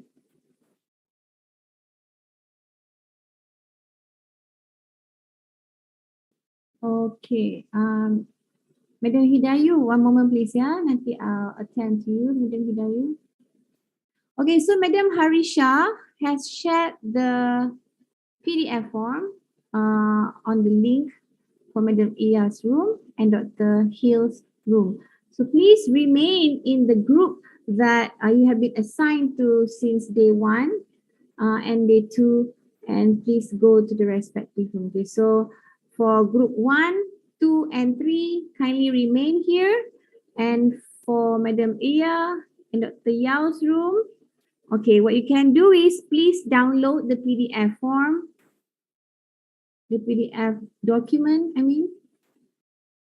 download the PDF document. And, oh yeah, Dr. Hill, thank you, Dr. Hill.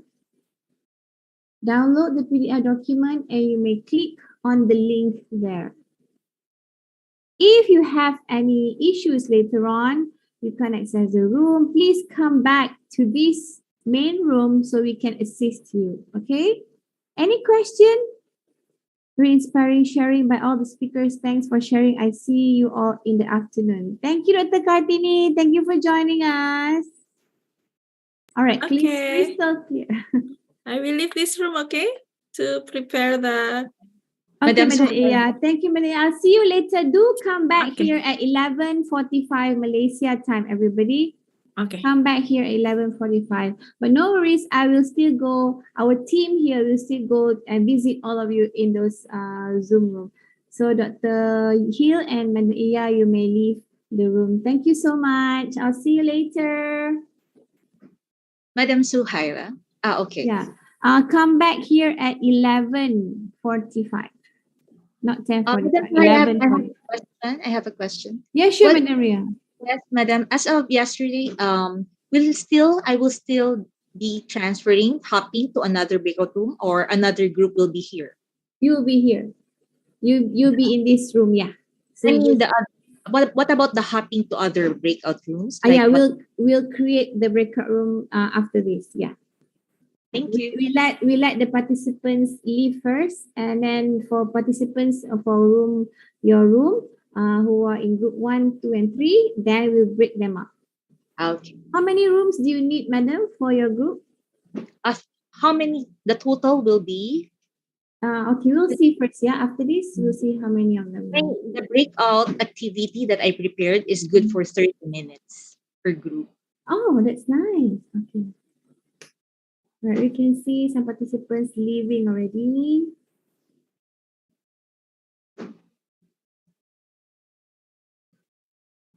So for groups 1 to 3, will it be okay if I ask the technical team Yes. to continue? May I continue the PowerPoint slide that I've ended a while ago? Okay, sure. Thank Madam you. Harisha, can you share Madam Ria's slide again? So for me, room 4, I have to leave first and start new Zoom. Yes, Madam Najibah. Yes, that's right, Madam.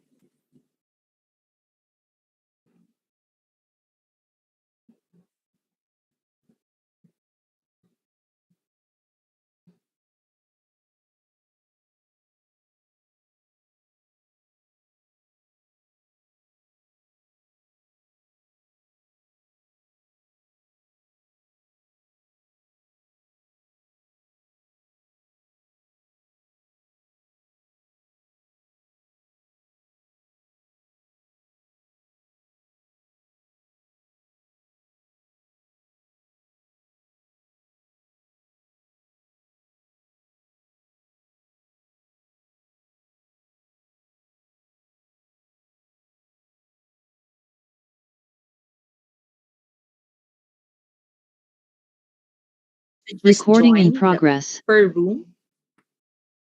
Oh, there is no separate room yet for now. Yes. Yeah, we all be here first. Yes. But if you want to go room by room, there are 3 now, 3 rooms. Yes. Yeah, I but think they I'll all go. will be separate. They all won't be together. Okay. I'll stay here on our plenary session link, Zoom link. And may I request if I can continue the PowerPoint? Sure. Thank Madam you. Madam Harisha?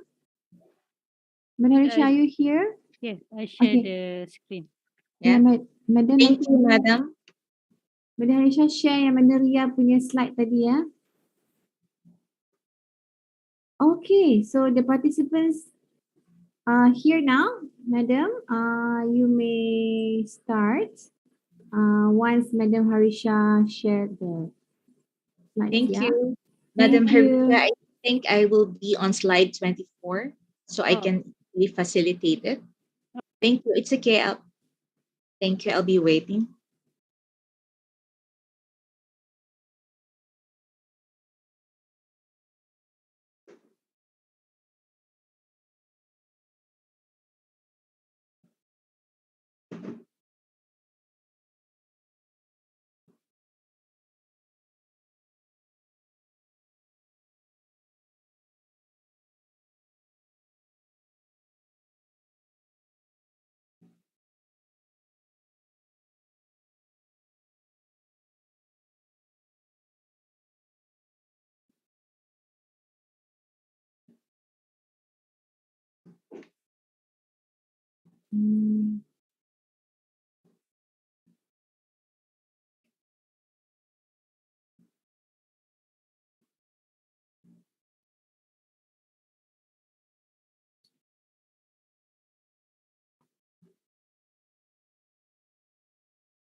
That's it. Yeah, that's it. Thank you. So thank you for giving me this chance to continue. It will be fewer slides before I will end the presentation. Am I clear? Yes, madam. Okay, thank you. So, the second strategy that I think is really important for teachers to be reminded of will be the active listening. And again, this was discussed by Dr. Kritini. It was really a fun and comprehensive discussion because not just for teachers and parents, but this is actually true for everyone. We tend to listen more when we talk less, right? So, do you agree with that? So active listening is an effective strategy because the main ingredient that is given importance here is the concept of understanding.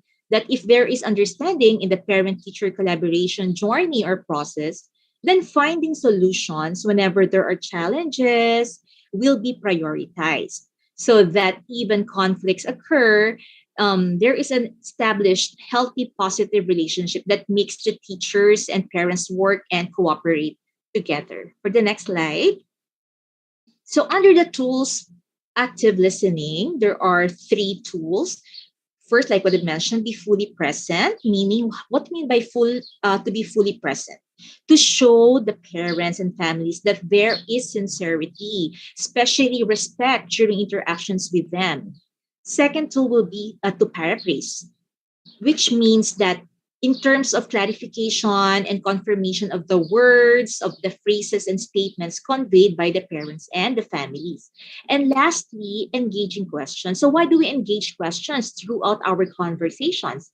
Because we are after meaningful tasks.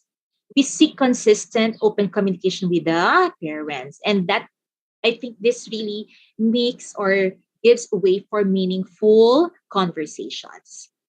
For the next slide, to be fully present, how do we show that we are really fully present with the parents as we communicate with them? Of course, let us try to limit or avoid distractions. Make sure that we are not looking at our cell phones, that there is a private area for where we do that or where we conduct our communications. And of course, attention must always be focused. Always look in their eyes because it's really important that we make the parents feel that they're being heard.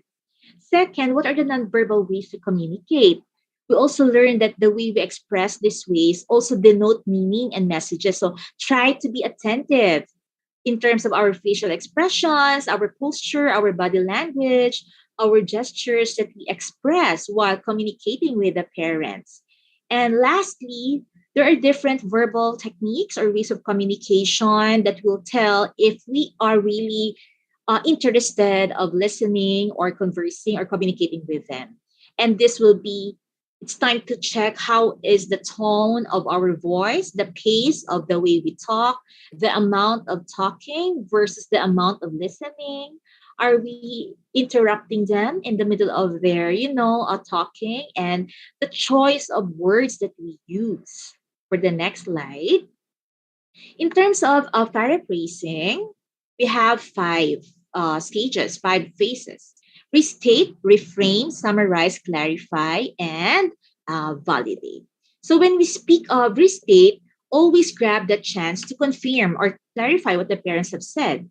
Reframe, meaning we have to propose another way of thinking about what the parents did or just said. For example, you might think of a positive way to think about something that parents did or said instead of a negative way, always in a positive way of saying things. Summarize, rediscussing the main points. Okay, we have to review, rediscuss the points and organize. Better to organize them into sequences or categories. And it's also important to ask the parents if you have missed anything. Clarify, to help or aid us in our understanding. And of course, validate, meaning recognize what is important to the parents and families, especially their feelings and emotions. For the next slide. So in terms of engaging questions, what kind of questions can we engage our parents with? We can use open-ended communications. Like what I've said, this will really bring meaningful conversations. Like, what types of tasks at home does your child enjoy working? Why? Things or questions like that. What about declarative statements? Another way of learning what the other person thinks about something without directly asking a question. So, for example, you really exerted an effort to motivate your child to finish the given task. So you see, you're not asking, but you are really trying to validate his effort, the parent's effort. And lastly will be the close-ended questions. So if you want to use a short or quick answer, the limited and requires only specific answers. Like, do you want to be trained on how to use different visual supports that will be helpful to your child with ASD or autism spectrum disorder? Okay, so for the next slide, this is the third strategy among the holistic strategies that were mentioned a while ago, which is informed action, because this gives the teachers and parents the assurance, the trust, and the relationship that are being established on behalf of the child. So for the next slide, once communication was established, how will you strengthen consistency, collaboration, and communication with your parents? So just let us just focus on this 4 ways. Always prioritize student strengths and learning. Remember the strengths-based approach. Consider the situation, issues, and challenges. It's not about you, it's always about the child and how will you help the child. Then third is to learn to accept what will and what will not work. And let us not insist on what is not going to be meaningful for the child. And lastly, trust the process, trust the journey of collaboration with the parents. Okay. But you know what? Next slide, please. There are also instances, next slide, thank you. If I may ask you now as teachers, how would you rate yourself in terms of, next slide, ma'am, thank you. How would you rate yourself in terms of dealing with being approached by difficult parents? For sure, from your own experience and with a lot of guidance and advices from your much wiser colleagues, you somehow know how to interact with them. Again, how do you deal with being approached by critical or difficult parents? So I have here some of the points that we can revisit. I think I would rather mention it as tips on how to manage ourselves, both as teachers and parents, when it comes to critical conversations. So for the next slide. So number one, remember it's about the child, like what I've mentioned a while ago.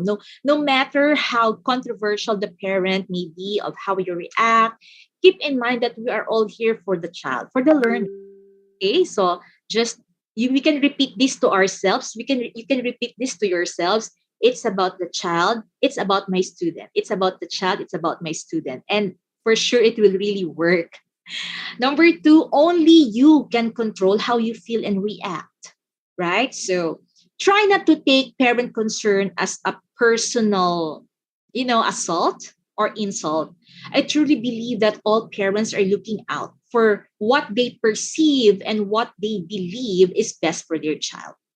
Okay, so make sure to make them feel that, to take into account that all the parents' frustration, the parents' anger, that feeling of sense of injustice and discrimination are all valid. It is how they feel. It is how they think. So just listen to what they have to say and try to validate how they feel. So one way, I guess, to support each other's feelings is to say, I can sense that you are upset, or you can use that as a starter or as a conversation starter. Or I can feel the passion. I can feel the interest over this matter. So those are the conversation starters that you can keep in mind. Third, we all have our perspectives on reality, which is true. We have our own viewpoints, our own perspectives, and our own ways of how to validate it. So what could be the conversation starters here? We can say, oh, so what are you saying is blank, or what I know to have happened is this or blank. Don't argue over who is more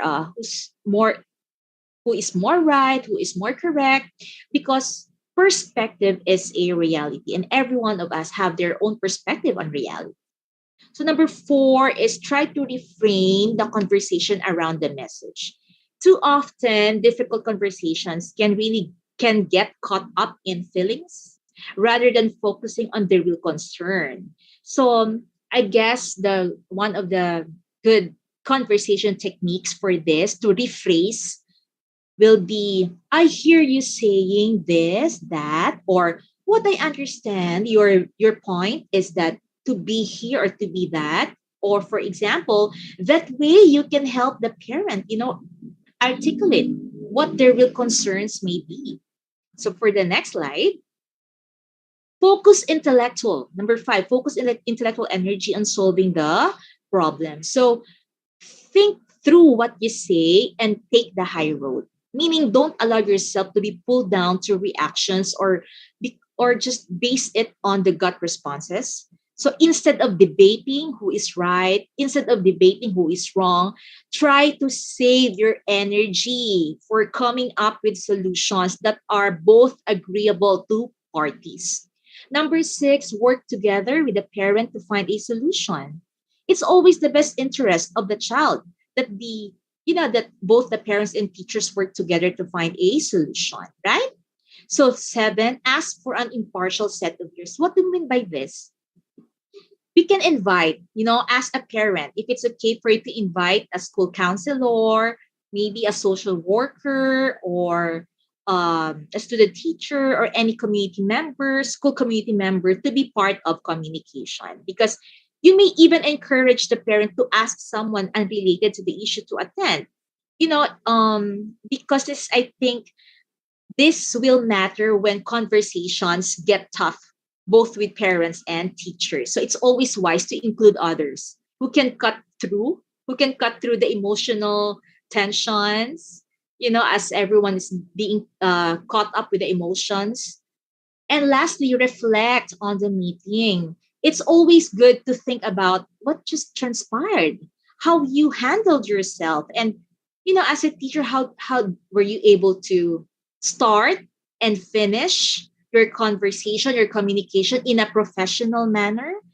What ways could you have done it better? So about how could you have acted differently to avoid conflict in the first place? So for the last slide, okay, so this was given to you last time. I just would like to repeat that if any of the leg structure falls, the triangle falls as well.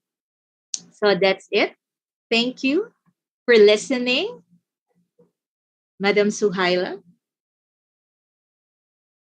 I think we can share now the breakout session PowerPoint slide that I sent yesterday.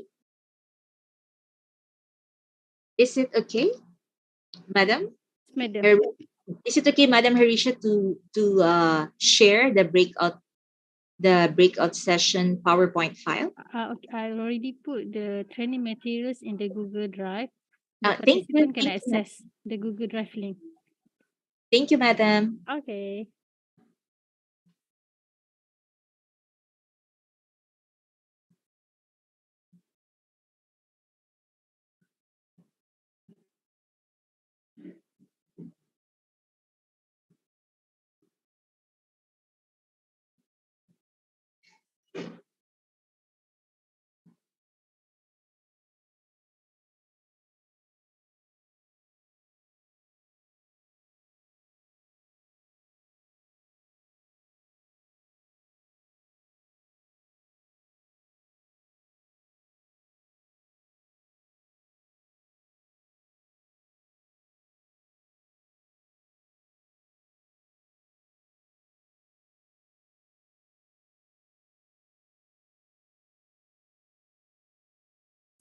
Okay. Hi, Madam. All right. Sorry. There's some technical issue. I was jumping from one room to another, making sure that the participants are there. But apparently, there are still some participants who are supposed to be in the other meeting room, but they are still here. So kindly, please be reminded that this group is only for members of group 1 until 3. Okay, group 1 till 3. If you are asking which group are we referring to, please remember the group that you were been assigned to since day 1 and day 2. Okay, so remain in the same group. So if you are in group 1, 2, and 3, you are here. And if you are in group 4, 5, and 6, you will head to Madam Leah's room. Okay, the link has been shared in the chat box. The link has been shared in the chat box. So you need to click on the link and you have to leave this meeting link and go to that meeting link designed by Madam Iya. And if you are in group 7, 8, 9, and 10, you will be in Dr. Yao Hill's room.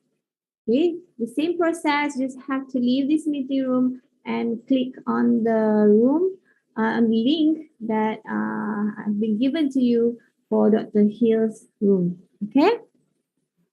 All right, Madam Ria. Madam Suhaila, thank you for the chance to finish the PowerPoint. Maybe I can now start my breakout session with them. I hope they can gain more insights from you with some personal touch here with you. So, Madam Ria, you want me to break them up into smaller room now? Yes, madam. I asked actually the guidance or the assistance of Madam Harisha that I am now ready for my slides during the breakout session. How many rooms do you want for your sessions? Which is good for 30 minutes because I'm not sure of the total number of participants, but per breakout session, it's good for 30 minutes, both for 2 activities. 2 activities, 30 minutes, right? Yes. So, since there are about 60 of them here, maybe okay, 3. Link untuk group 10. Sebentar ya, Puan Harisha, boleh share link untuk group 10? Because there are still some participants who are not supposed to be here, but they are still here. I think maybe they were not here when we give the instruction earlier. So now that they are back. All right. Oh, thank you, Mr. Firdaus. And thank you, Harisha. Okay, so if you are in group 7, 8, 9, 10, please click on Dr. Yao Zhang Hill's room. Okay, the reason why I have to really ensure that the participants are there so that you are not overwhelmed with more participants here, because they don't have the enough number of participants, so it won't be equal. Actually, I tried to look at the number of participants a while ago. It's more like 50, 55, in those range and those numbers. So I was like thinking, is this really the group 1 that I would be giving the breakout session training? Okay, Puan Hidayu, masa hari pertama hingga hari kedua, Puan Hidayu group mana? Puan Hidayu ada join mana-mana group ke, Puan Hidayu? You can, kalau macam tu, Puan Hidayu boleh klik ke, boleh stay sini lah, boleh stay, you can stay in this group. Okay, Puan? Alright, so the rest of you, okay, more participants are heading to the right room.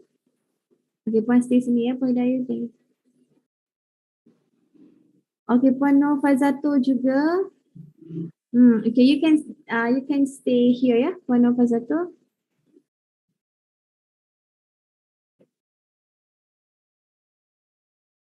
Okay, Encik Eddie, can you please create, let's see, six breakout rooms here for the participants in Madam Ria's session. 6 rooms, yes? Will 6 rooms be okay, Madam Ria? Yes, madam. I'll just try to control during the duration of role playing, which is the last activity. Sure. So once they are headed to their rooms, then I have to leave and check the other room, yeah, madam? Yes, madam, I understand. Thank you. No worries.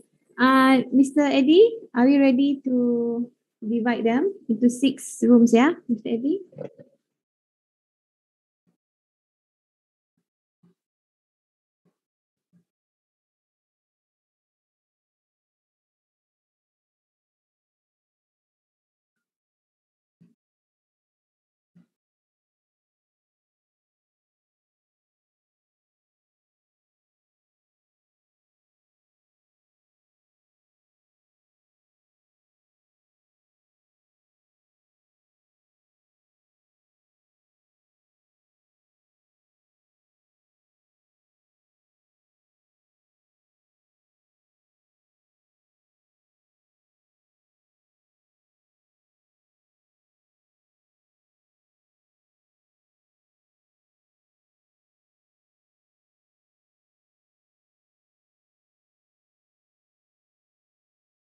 Recording in progress.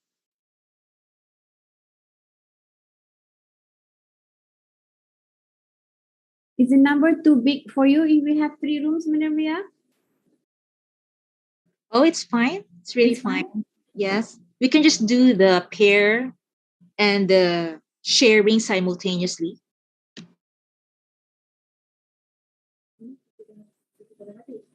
It's okay. 3 is fine, yeah?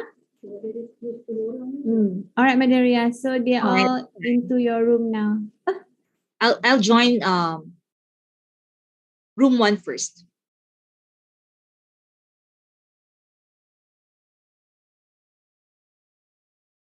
Madam, I'll join room 1 first. Yeah, sure. You are able to join freely. Yes. I would like to ask if someone will assist me with the PowerPoint in the room 1. I'm not sure if there's someone. Okay. Yeah. But I can share. I can share. You can share. All right. Thank Thank you. you. Thank you, madam. Thank you.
Madam Zabaria. Mana Ah. group mana tadi? Bagi I masuk mana bilik Madam Ria? Madam Ria group 1 pun. Madam Ria group 1 Sekejap Ya. Boleh. Okay. Ya. Group 1 Madam Ria ke? Ya, Madam Ria. Okay, sekejap ya. Saya masukkan point. Okay. Madam Shazlin. Group 3 Madam Ria ya? Ke Madam Ilya? Grup 3. Group 3 Miss Ria Sereno tadi. Tak apa saya masukkan. Okay. Okay, thank you. Okay.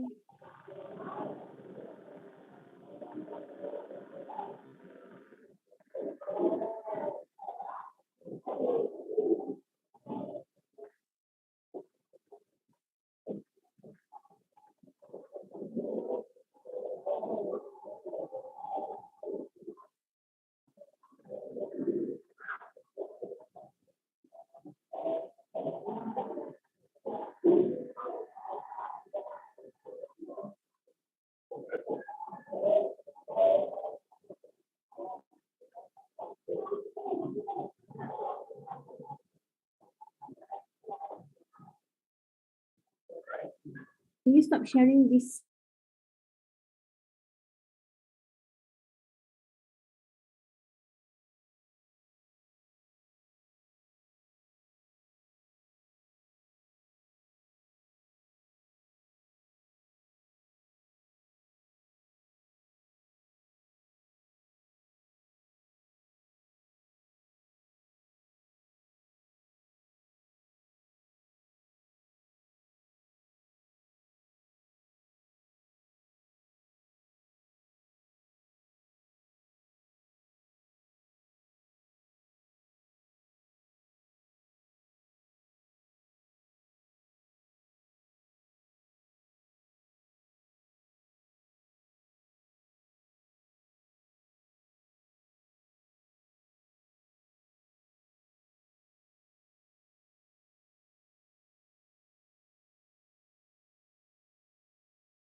Okay, can you please stop sharing this breakout session in progress for a while, Mr. Rusnedi? Is everybody back here? Okay, now we are back in the main room. Okay, so Maderia, are you here? Yes. Okay, all the participants Yes, are thank here you. now. Okay, This so will stop other screen once you give the instruction, then we will put them in the breakout room. Okay. Right. Thank you. Yeah, okay. What about the slides? Is it okay now? Can you see it? Yeah, we can see now. Okay. Thank you so much. So for the breakout session, we're now starting. Okay, so the first activity will be the think, pair, and share. So the duration for this will be 15 minutes. So this first stage, the first phase will be to think. And this will be done by the individual participant. Think first for 2 minutes. Okay. Each participant thinks about the topic or answer to the question. The question will be flashed to you later on. So I'm just trying to explain the dynamics of this activity. Second will be to find a pair, to find a partner. Okay. So if you are too many, it could be just not just one, could be two. As you discuss answers with them, your ideas that you were able to gather during your thinking time. And after the thinking, after the pairing, the pair discuss time, there will be a sharing, okay, portion, which is good for 10 minutes. You share ideas with the group, okay, everything that all the answers, all your ideas that you have gathered per question. Okay, so any clarification for the think, pair, share? Think, pair, share activity? Any question?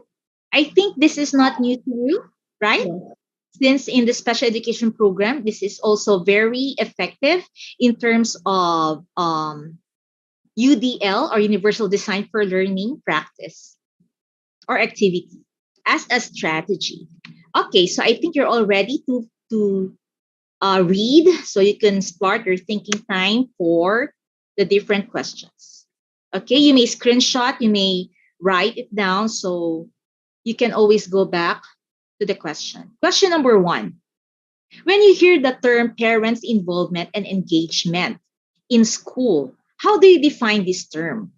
How do you feel parents' involvement? How do you feel toward parents' involvement and engagement?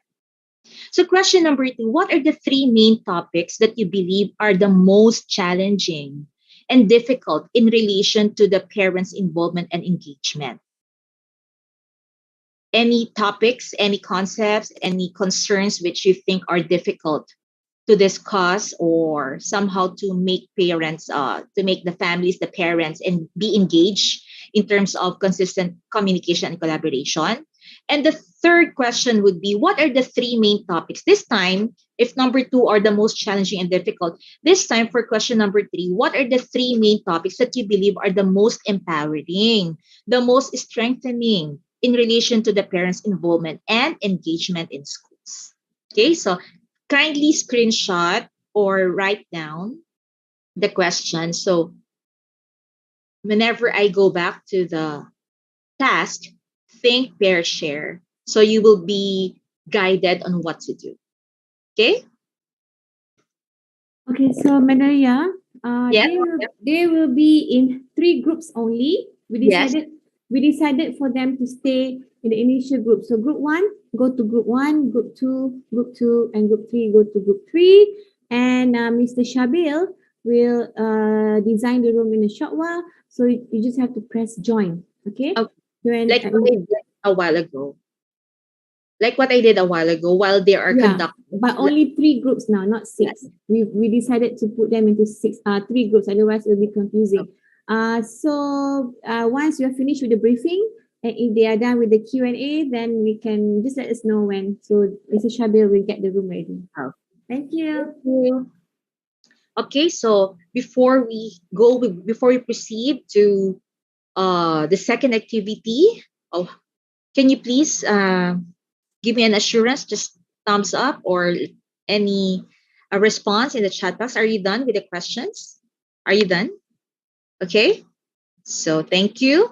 Now for the second activity, this will be a simulated parent-teacher communication talks or parent-teacher communication role play. So this is what we're going to do for 5 to 10 minutes, which is, okay, let's close it to 15 minutes. Find a partner. 1 acts as a teacher who is using a positive, welcoming approach. Like what I've said, find a partner and one of you will act as a friendly, positive, very welcoming teacher, while the other one acts as a parent. But the attitude of the parent must be impatient, must be distrustful and irritable throughout their meeting and their conversation. So that's the first one. The second one will be after one teacher has the opportunity to assume the role of a parent, they switch roles this time. So 1 acts as a teacher who is insensitive and has no empathy to the parent who feels powerless, disregarded, and discriminated. So I just mentioned the characteristic of the parent, okay, now, which is or who tends to be really negative. So it's up to you to portray the attitude of the parents this time. Will he be the one to be the positive, to be the quiet type, or also the one who is still negative or irritable? Please take a screenshot of this dynamics. Thank you. So this will be the sample situations or interactions. Okay. So since I've asked you to prepare a simulated parent-teacher talks or role play using this task, I can give you a sample interaction. You can use this or you can create your own. For example, you're going to role play your interaction during the first meeting only. Or you want to role play, you want to show or portray parent teacher talks during the follow-up meeting. So it's more of informal. Or if you want to do a role play of the parent teacher communication role play during a follow-up communication, which is done, for example, through a home visitation. Okay. And the other one, last will be, I think it's more interesting of how are you going to portray parent and teacher who is conducting a meeting to discuss a specific challenging behavior. Again, these are just suggested sample interactions. So it's still up to you to create your own or make your own, as long as you portray the parent-teacher communication simulated talks or role play. Okay? So is the briefing, is the orientation clear before we can be given that, before we can go to our rooms and be given the time to prepare?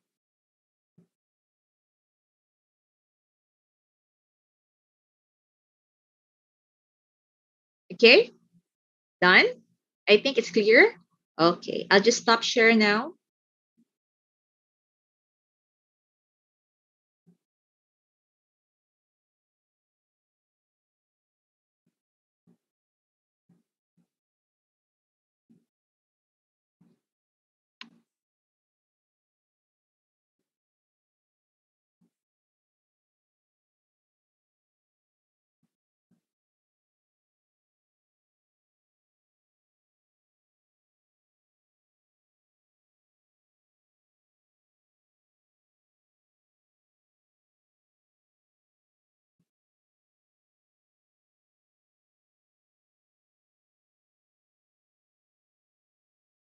Madam Ria, the breakout Yes, room is ready. All yes, the yes. participants can join their respective group. Okay, thank you. Good Okay. luck to your preparation.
sana nak kan the discussion kan bisa.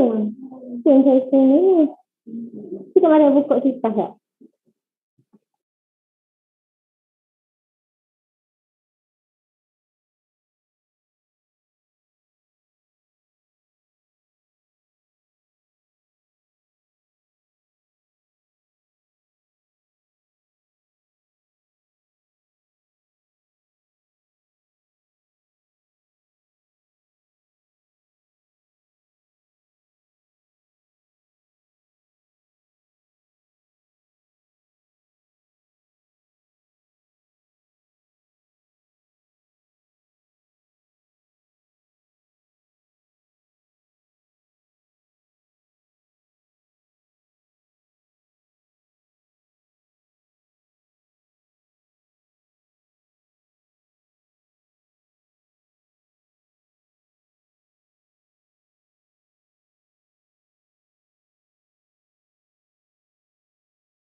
Cikgu Faizatul,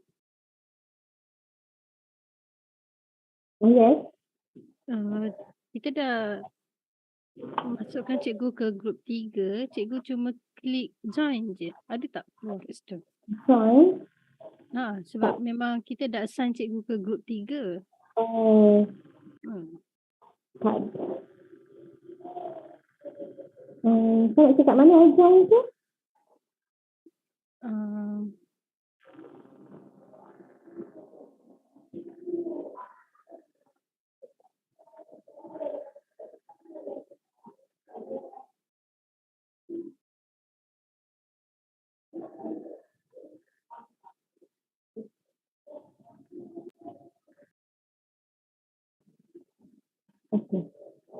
Cikgu belah kanan hujung sekali, belah bawah, ada tak perkataan join group ataupun join this breakout room ke? Ada tak? Yes. Belah bawah sekali, hujung kanan. Tak ada. Tak ada. Saya just ada dekat breakout room je. Ya? Saya ada dekat breakout room je. Cikgu masuk ke breakout room 3 tu. Cikgu klik join.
Hello, Cikgu Shazlin.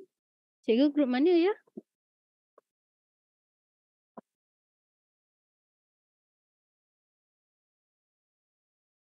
Cikgu Shazlin.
Okay, boleh minta Cik Eddie stop sharing and breakout room section ni. Welcome back to participants from Madam Aya's group. Yes.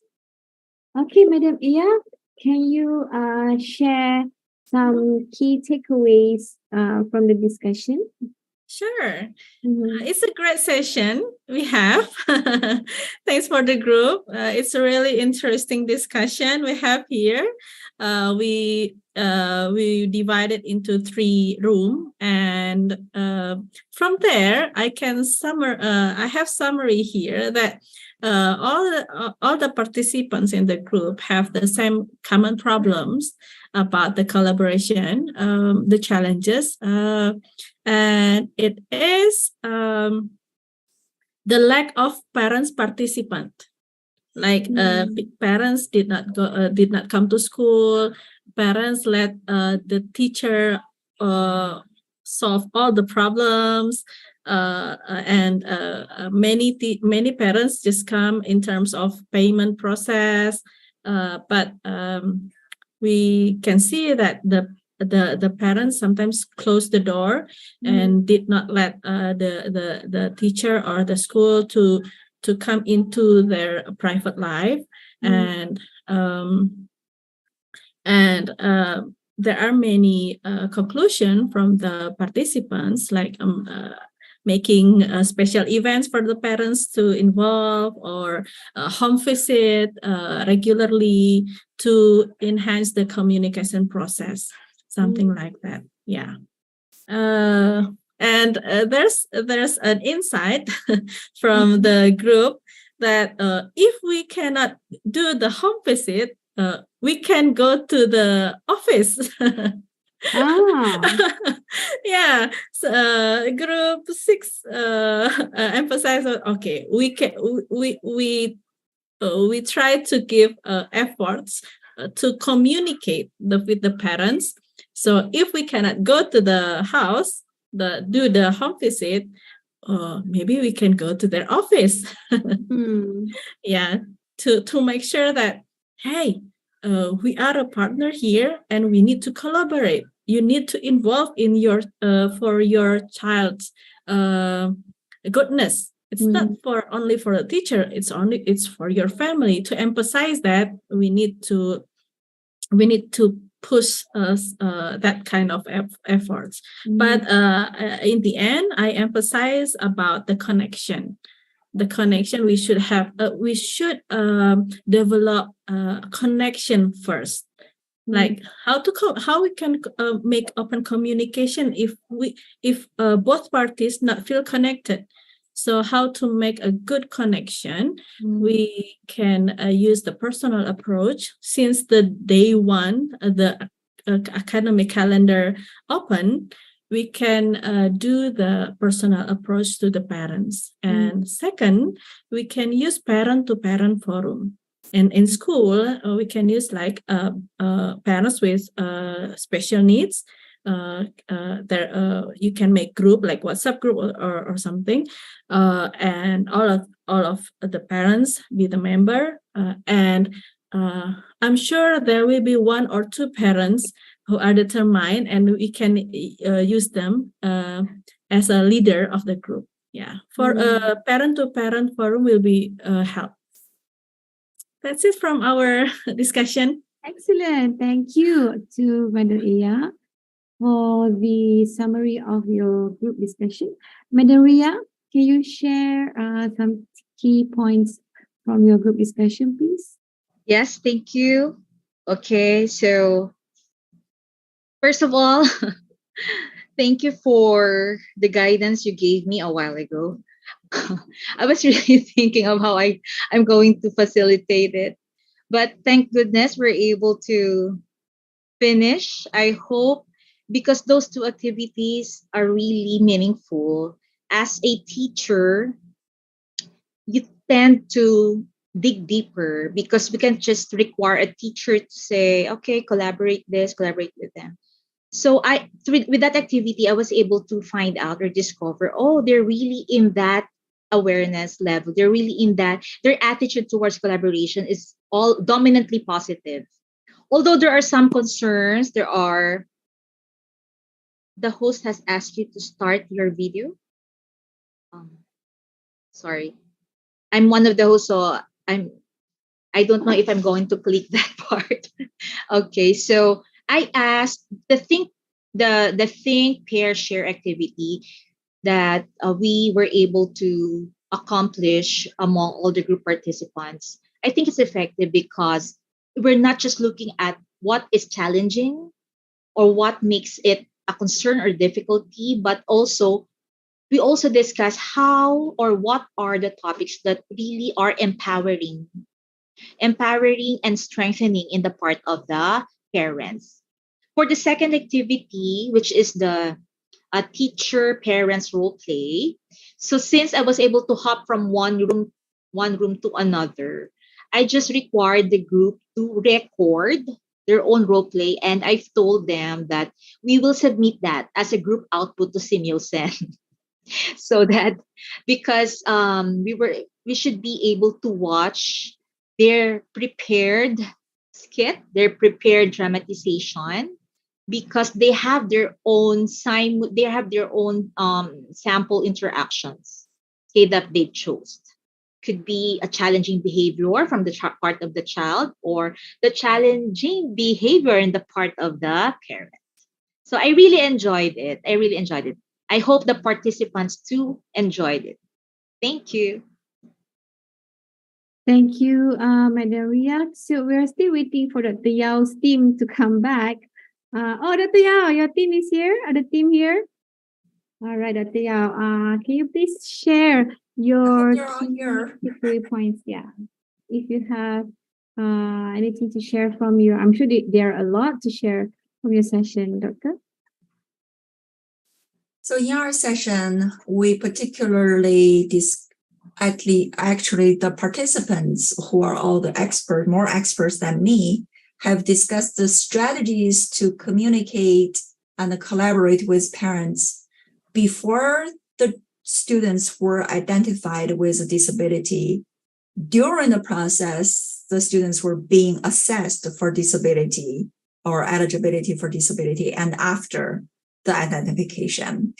And I think a lot of the teams particularly focus on the pre-identification process, because this is a very sensitive process, because this involves that the teacher would tell parents something. Either the parents not recognize that their children have the disability, they may receive a shock at this stage, or they may be in denial, or they be experiencing all of the anxieties and depressions and sense of guilt and all of those emotions that our keynote speakers been talking about. But our teams of experts came up with very effective strategies. For example, if you summarize all of these strategies, they can be summarized in several. The first is collecting of data and the sharing of data. What does it mean? This means collecting of the observation of the students' behaviors, not only by oneself, but also through colleagues, and inquiring with parents whether they also observe the similar patterns of behavior, because this starts the collaborative problem-solving process. So this is a data sharing process. And after that, also including collaborate with professionals, be cordial with. After this problem solving, after this process starts, then the teacher can already thinking about negotiating and adjusting pedagogies, thinking about interactive learning opportunities. So basically they make changes. We can already make changes in our pedagogy to accommodate our students based on what we observe and based on what you guys know what's the best for the treatment for the identified students. And then possibly working with parents to inform parents what they can do, and sharing with parents and so on. So, and then what strategies can be used during the students being diagnosed and assessed, right? This is the time that many of the strategy came out by saying that teachers can suggest activities that parents can do at home. Teachers can provide tasks by the teachers, gain new improvement, and so on. Also, is talking about meeting with parents in person, this strengthening this collaboration piece. Let's meet, let's talk, like motivate parents to communicate, and make sure the communication is not biased, meaning is, the children here are not at fault. And that's my interpretation, right? There's no prejudice against the students or the parents. So make sure everybody's being respected and the parents were given that support and so on. Possibly involve professionals. So basically arranging the venues and opportunities for collaboration and make sure the mutual respects happen at this stage.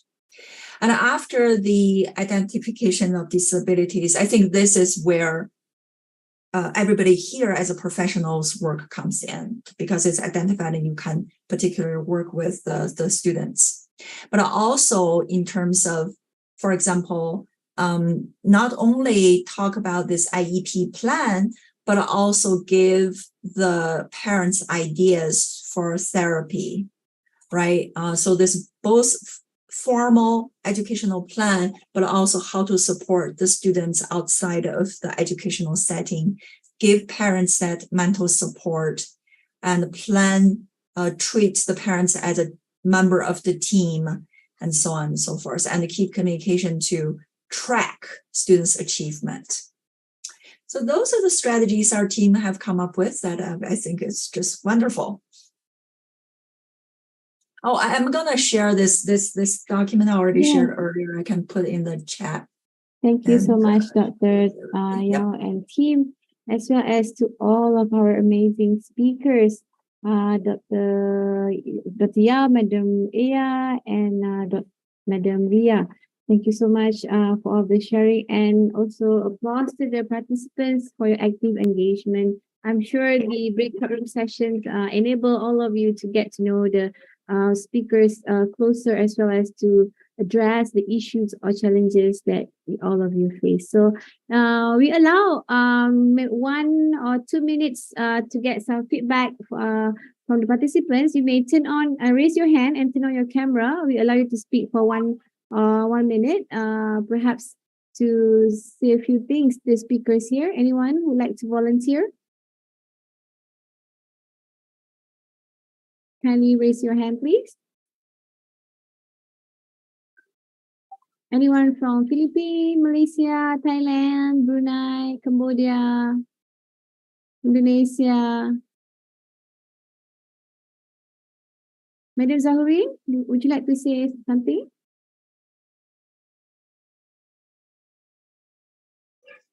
Nothing to say actually, because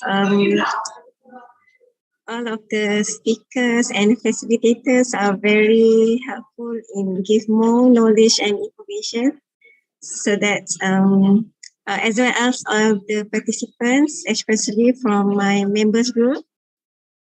Thank you very much, because I have to learn more about special needs, because I was switched into the special needs area since last 4 years.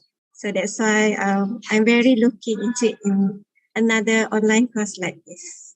Thank you. Thank you so much. We'll keep in touch with Madam for the online course, and very thankful to all of the speakers, facilitators, and the moderators, and also for all the members. Thank you. Thank you so much. That's all. Thank you very much. Thank you. Now that you mentioned about our programs, future programs, again, I would like to take this opportunity to remind all of you that there will be a webinar this coming Saturday on removing the taboo, roles of caregivers in sexuality education. So that will be a very significant topic for everyone to know. So do join us. We have our speakers, Professor Kawaguchi from Japan, and we have a speaker from Philippines, Malaysia, as well as from Laos. Okay, so do not forget to be there. We share more details with all of you. Okay, yes, it's open to public, Madam Harifa, open to public. And how to get the link for the participation? You may join in our YouTube and Facebook. Oh, okay. Yeah. Thank you very much for the Thank you so much. information. All right, can we get one more participant from Thailand? Mrs. Rachet Chaipuan, would you like to say a few words to the speakers here before we wrap up today's amazing session? Very profound impact for all of you. Mrs. Rachet?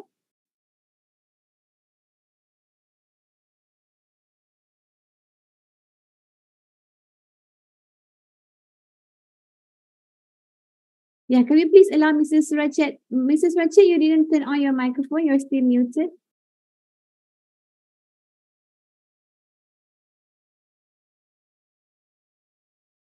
Oh, okay.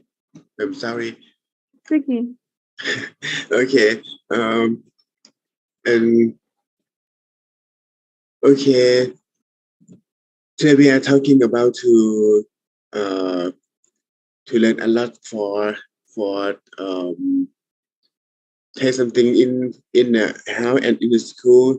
Take the teacher have how to improve the to connect to the family and improve my skill about English or everything today. Okay.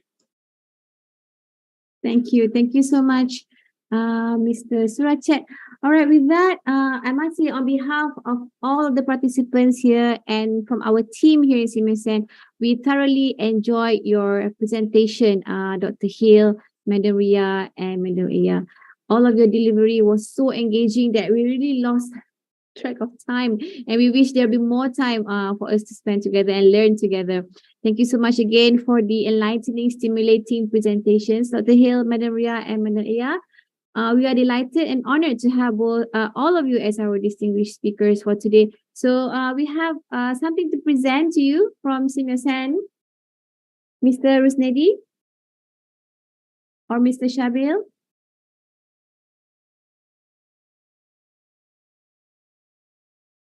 Okay, let us give a round of applause to Madam Iya.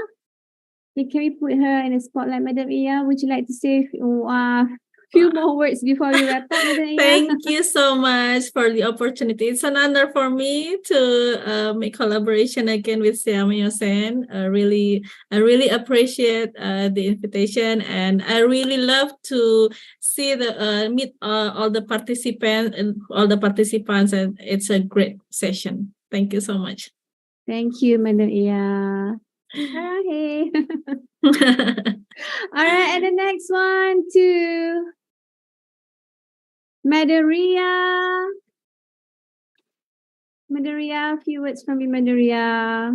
Yes, thank you so much. I'm so grateful and thankful for this opportunity, both as a parent and as a teacher, because this is the time of collaboration that's really important during this, should I say, difficult times. The time that there should be a showing of appreciation, care, and a helping hand to one another. SEAMEO SEN, thank you for the second time of invitation. Thank you so much. Thank you. And last, definitely not least, Dr. Hill, all the way, Dr. Hill. A few words from you, Dr. I'm just profoundly moved or inspired by all your work. I'm not an expert in special education at all, but just as a parent, I know how important it is of your work. People like you saves parents' heart in the moments of desperation. So we need you. So please continue to be willing to work with us, parents. And we just owe you a million. Today is a Thanksgiving holiday in the United States. And here I give you all my wholehearted thanks for all that you do. Oh, thank you. The honor to be here. Thank you, Dr. All of the participants, please be informed that they have been working so hard. It's from September, right? We've been communicating from September, October, November. They have been preparing all the materials, and they've been working so hard. So really, really, thank you so much again, we just can't thank you enough, Dr. Hill, Madam Ria, and Madam Ria. We hope to see you again. Happy Thanksgiving and Happy Teachers Day. Oh, wow. Happy Thanksgiving, Dr. Hill, from all of us. Thank you. All right, to our participants in YouTube and Facebook, do stay tuned because we'll be continuing the live streaming again until 4:30 p.m. today, and we'll start at 3 p.m. So do come back and join us. And to our participants in Zoom, thank you again. Do come back at 3. We'll have quite a long break, lunch break for today because since it's Friday and all our Muslim brothers have to go for their prayers. So I'll see you again at 3 p.m. And stay safe, take care, and keep inspiring. Thank you. Goodbye, everybody. See you later. Thank you, Madam Sue. Thank you. Thank you, everyone. Okay, bye everyone. See you later. Have a good lunch there. Bye. Dr. Hill, are you calling it a day there in the United States? Dr. Hill, are you still there? Oh, no, she has left. All right, bye-bye, Madam Hazwa. Bye-bye. Bye. Welcome.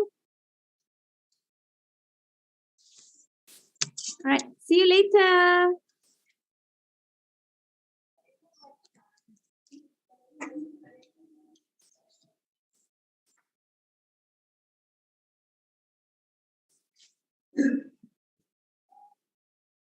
Sorry.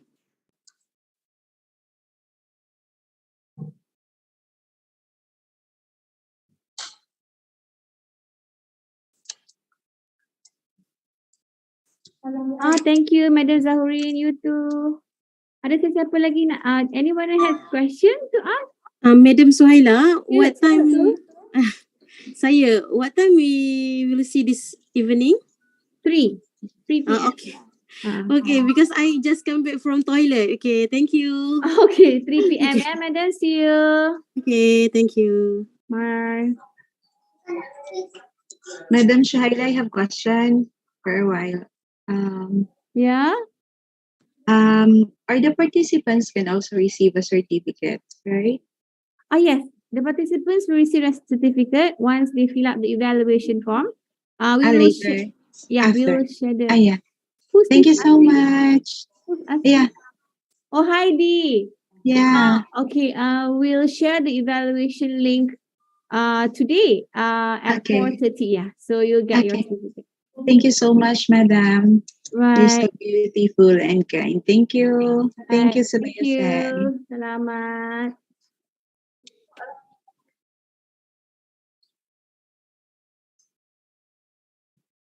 Someone remove you? Sorry, nak tanya. Okay. Ada orang remove ya, Puan Eva. Rasa macam Puan Eva masuk link ke mana tadi? Remove dari laptop.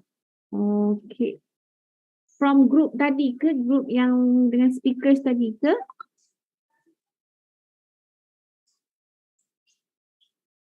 Okay, tak apa. Puan rehat dulu. Nanti Puan boleh mungkin tadi group 6 kan dah habis. Dah habis dia punya discussion breakout room. So dia remove lah untuk balik ke main room. So group tu dah tak ada, dah no more lah. Kita balik ke group sini ya. Balik ke main room sini nanti pukul 3. Okay Puan. Nombor saya tak boleh masuk group main lah. Ini main group lah Puan. Ini sekarang ni Puan yang ada ni dekat main group. Nanti Puan masuk sini je. Oh, dengan handphone. Oh, okay. Macam mana ya? Mr. Syabil, are you there? Mr. Syabil dia pakar lah teknikal ni. Mr. Syabil ke atau Mr. Rusnedi? Atau mungkin dah pergi solat Jumaat dah lah Puan. Tak apa, nanti Puan cuba masuk dengan handphone dulu. Ataupun mungkin Puan boleh try restart laptop tu. Kemudian Puan cuba masuk sekali lagi ya Puan. Kalau tak boleh juga masuk dengan handphone, nanti kita akan cuba bantu minta Mr. Syabil atau Mr. Rusnedi bantu puan ya. Alright, thank you. Maaflah ya atas kesulitan kadang-kadang berteknikal ni kita tak jangka kan.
Hi, madam. We will start at 3 p.m. Malaysia time.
Hello everyone, Assalamualaikum. Welcome back. We have 5 more minutes to start with our next session. Do you know who's the next speaker for the next session? Can you tell me in the chat box?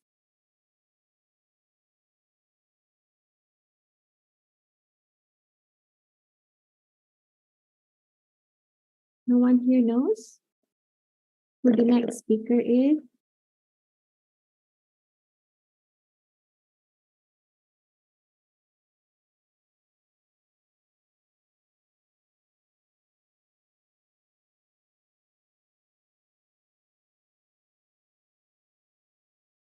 Okay. Looks like they don't know who's the next speaker is. So, oh, okay. Someone knows. Is it Dr. Kartini? Are you sure?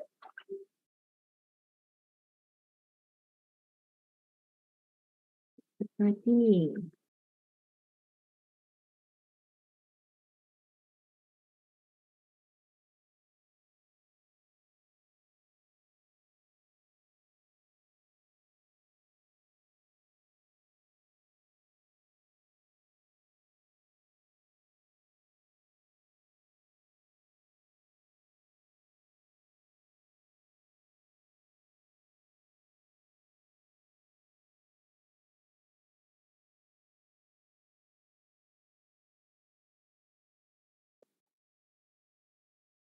Okay, so we have 3 more minutes for yes, Dr. Kartini. Okay, Nor Azila, Erda Azwani, and Amiratul Khalisha. Congratulations! You guessed it right. Okay, thank you for your response. Now we just wait for more participants to be added. And also Dr. Kartini, if you're here, Dr. Kartini, are you here already?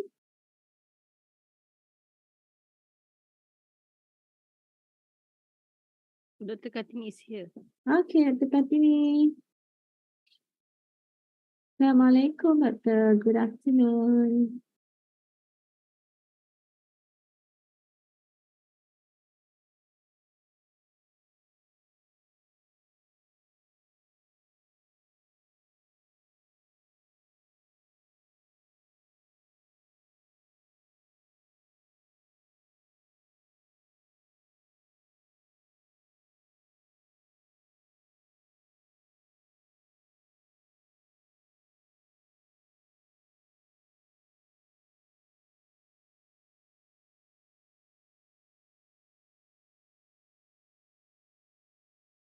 I can't unmute.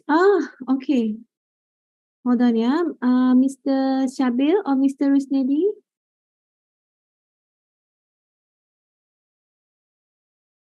One moment, please, Doctor. Assalamualaikum and good afternoon, everyone. Hope you have a good lunch break. Today is Friday here in Malaysia. We have a long break, quite long break.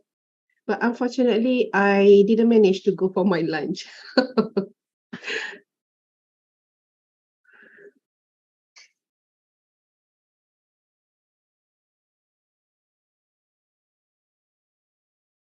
Doctor. If you're ready, we actually have 1 more minute to go. So, but if you're ready, I shall hand over the floor to you, yeah, Doctor. I think we only have half of participants. Yeah, Maybe we should wait for a while, or some of them are not coming for the last session. They'll be coming in. Doctor, you'll be finishing at 4, right? Not really, Soila. I think, Soila, I think it's quite, because at 4 I need to attend the meeting here. It's quite urgent as well. Just got a short notice, so I think I'm going to just wrap up all the sessions. I may take only, not sure how long, but it's not too long. Okay, all right. Do you have any task or assignment to give to the participant? Or are we waiting for Dr. Azlis actually? Already the book slot with him or what? Dr. Azlis, his session will be about from 4:25. 5 minutes before we end the session. All right. So far, I do not have any assignment unless you want to go and have a look on the. I think the group. I think on the practice 4 session on the communication. If you want to do it, also can. Because I think for me, I just like wrap up the session. So far, I do not have any assignment unless we want to go and revisit the practice 4 session.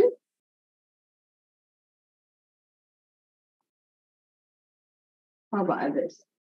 Also can give a try. I think it's a quite good practice as well for that one.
Shall we start now or we want to wait for some more minutes?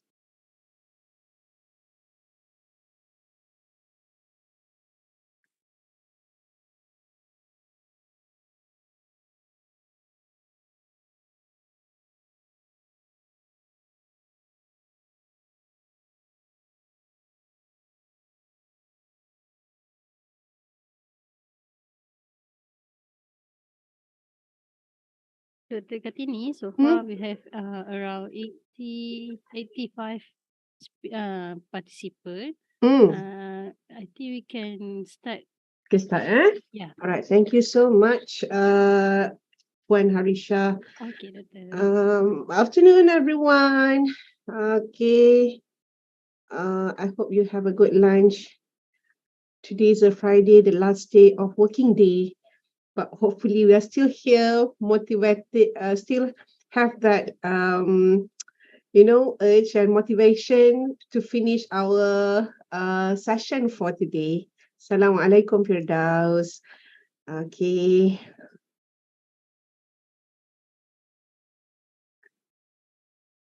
And we are going to have another longer weekend for Malaysia, right? We are going to have another public holiday this coming Monday. I believe that everyone is excited for that as well. All right. So, yes, we love cuti. Just one extra day. Okay lah, we got another extra day, kan? Okay. We love cuti, yay. Just Maggi dog. I pun tak sempat makan, Zurida. I made a chicken wrap, egg wrap this morning. Buat macam tu je, the scrambled egg.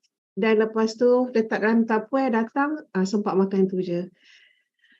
Right, yes, no Monday blues. Hopefully, when you come on the Tuesday, dah semangat untuk bekerja. Okay. How about our friends in Philippines? What you have for your lunch in Brunei? What do you have for your lunch? Not Kelantan, Sunday kerja. Oh, Sunday kerja. Okay. Dan Monday cuti, cikgu. Monday cuti, Sabtu ni sekolah. Okay. So, our friend in Cambodia, what do you have for your lunch? I had brunch earlier, so I took the time for a nap. Wah, bestnya. I'm looking forward for a nap juga, tapi tak dapat lagi lah. Okay.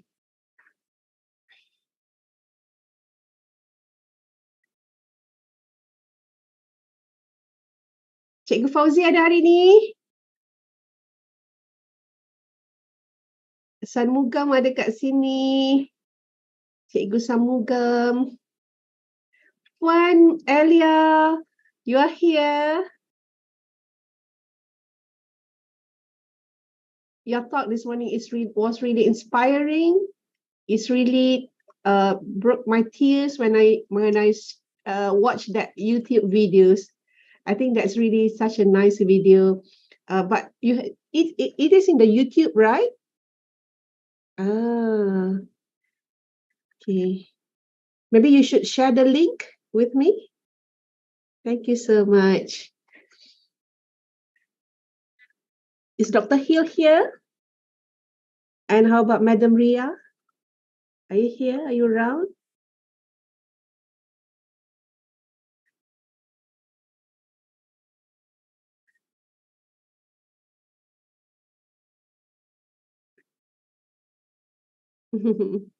All right, you're muted. Yeah. Do share with me the link. I'm wondering, is there any WhatsApp group that actively sharing info on the workshop? Parent teachers in Malaysia outside Asia. Oh yeah. So I think that's that also good questions. I don't know. How about maybe Madam Ilya has any information? How about Indonesia? How basically you share any information regarding the workshop and so on?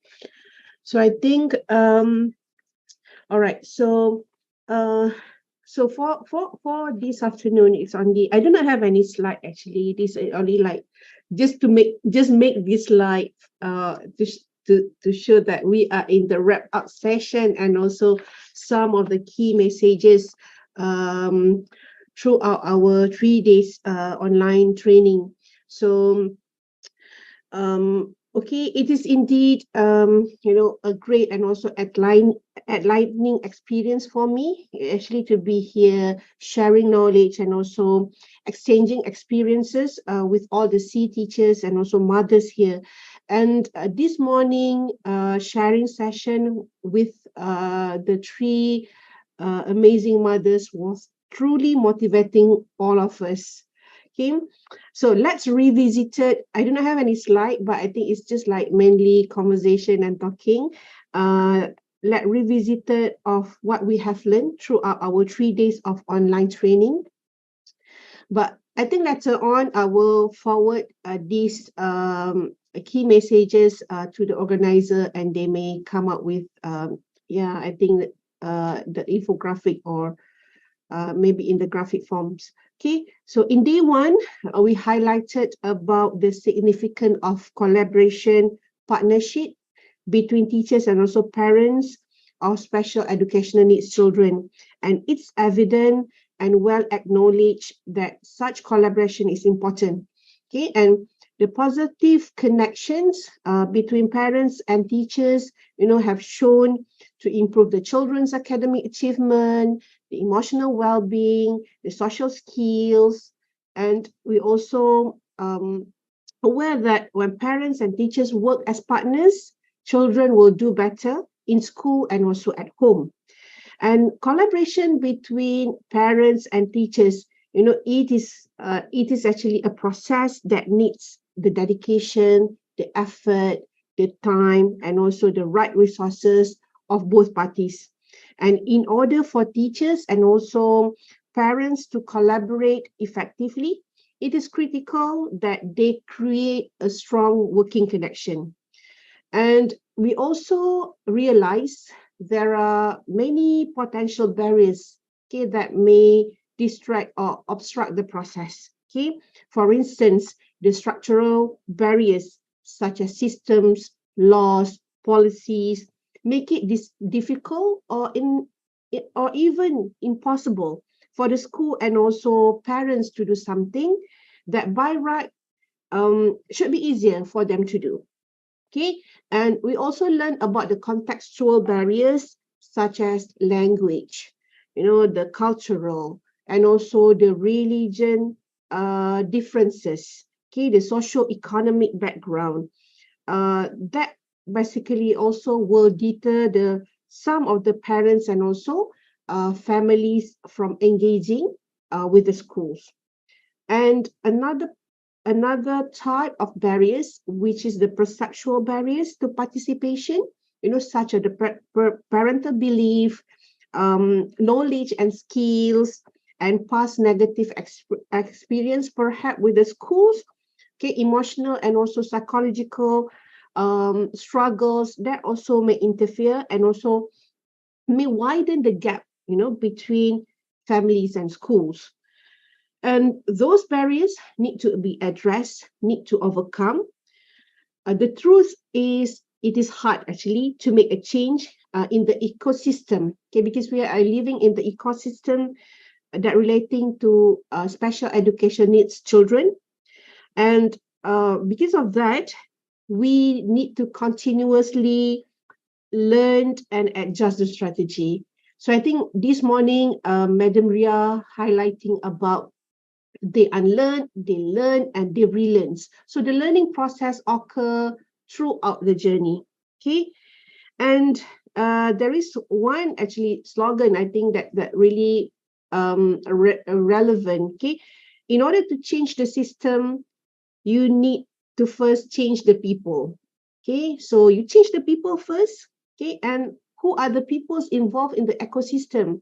Teachers, parents, community. We are part of the ecosystem. So we can do a change, okay, by improving ourselves, upscaling ourselves, upgrading our knowledge, and break down the old mindset. So that are one of the ways, among the ways actually to overcome and also address the barriers. Okay, and in the day two, okay, the knowledge sharing about some of the important skills such as helping skills, effective communication. So that basically would help the teachers and also parents to make some changes in their career life, in their parenting life that related to the child, also the family of special education needs.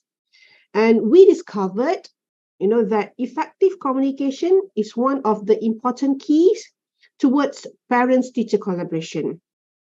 And teacher need to draw upon the knowledge and also the strengths of the individual and also families to communicate in a relevant way. And this morning as well, I think that 3 speakers highlighted on the mapping and find the right resources between parents and teachers is really crucial. And how to go about it when you have a clear communication, when you have a precise, concise communication, then you will find it. Okay. And another part of communication is to communicate with empathy. Okay, communicate with empathy. That also will make parents feel valued and welcomed. Okay, and when teachers acknowledge the struggles, when you acknowledge their struggles, their challenges, they will feel validated and empowered. Okay, another important key, to develop positive parents-teacher collaboration is to create a strong foundation, which is trust. So trust is the fundamental. So these are the basic foundation to develop a parent-teacher collaboration.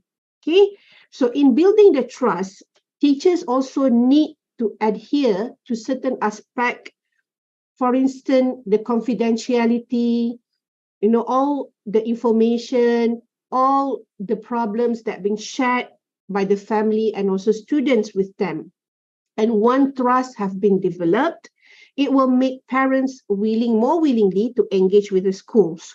Okay, and I think through our group activities, we have learned a lot about the real issues and the challenges. Okay, in the context in your school setting. So you have highlighted and we can see the consensus of the real problems and also challenges that are being faced by the teachers.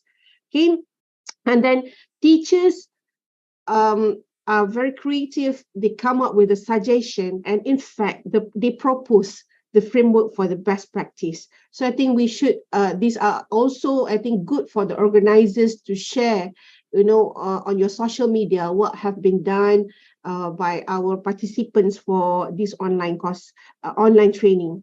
And I also can see that all the teachers here, you are very open to learn, you feel motivated to make changes and improve yourself in your career.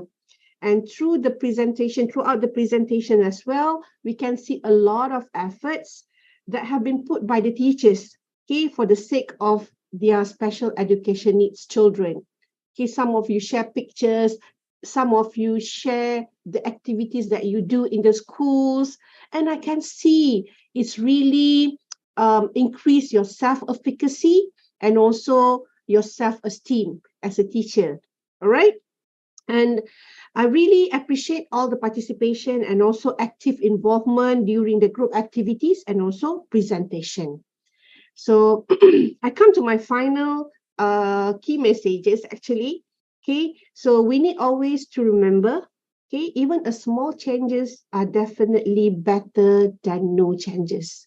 Okay, just remember that. Okay, make a small changes because that from a small changes, each actually can make a huge differences and huge changes. Okay, so I think there is one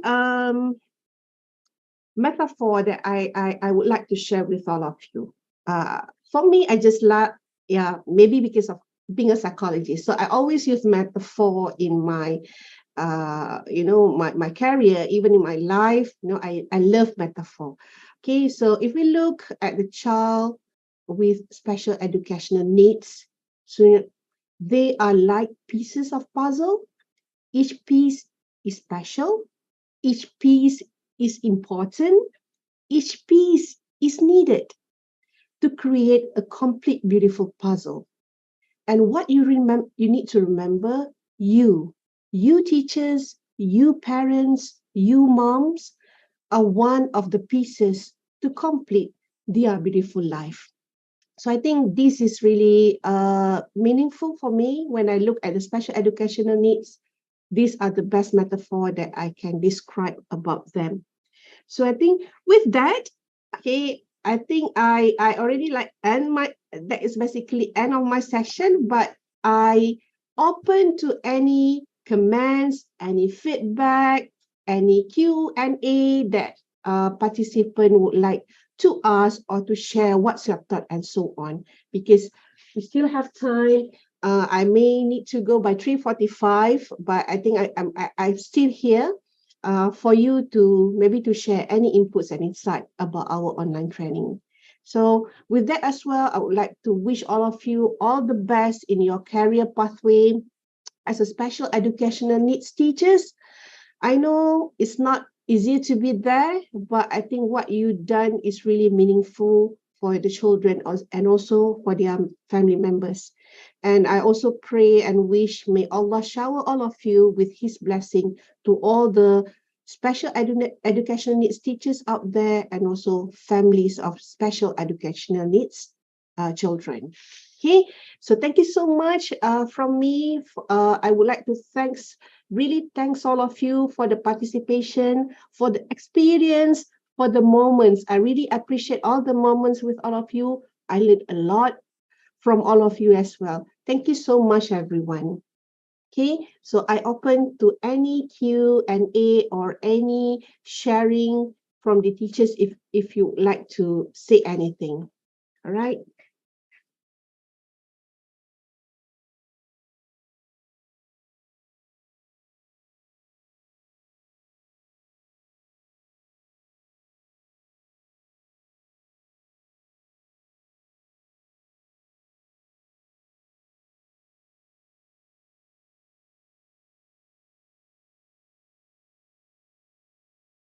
So if anyone would like to on your microphone to say, to talk, you are most welcome to do that.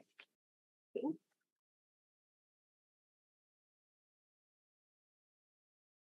Yeah, most welcome. Thank you so much for for sharing. We learn a lot. I also learned from a lot of you, Zana.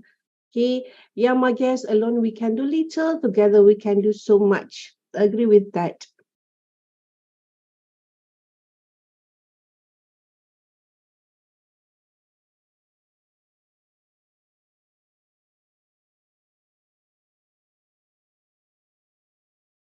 Alhamdulillah, Hazwa. Yeah, I think share with others, okay, then it will be more beneficial. Thank you so much. Most welcome, Azhar, Azhar.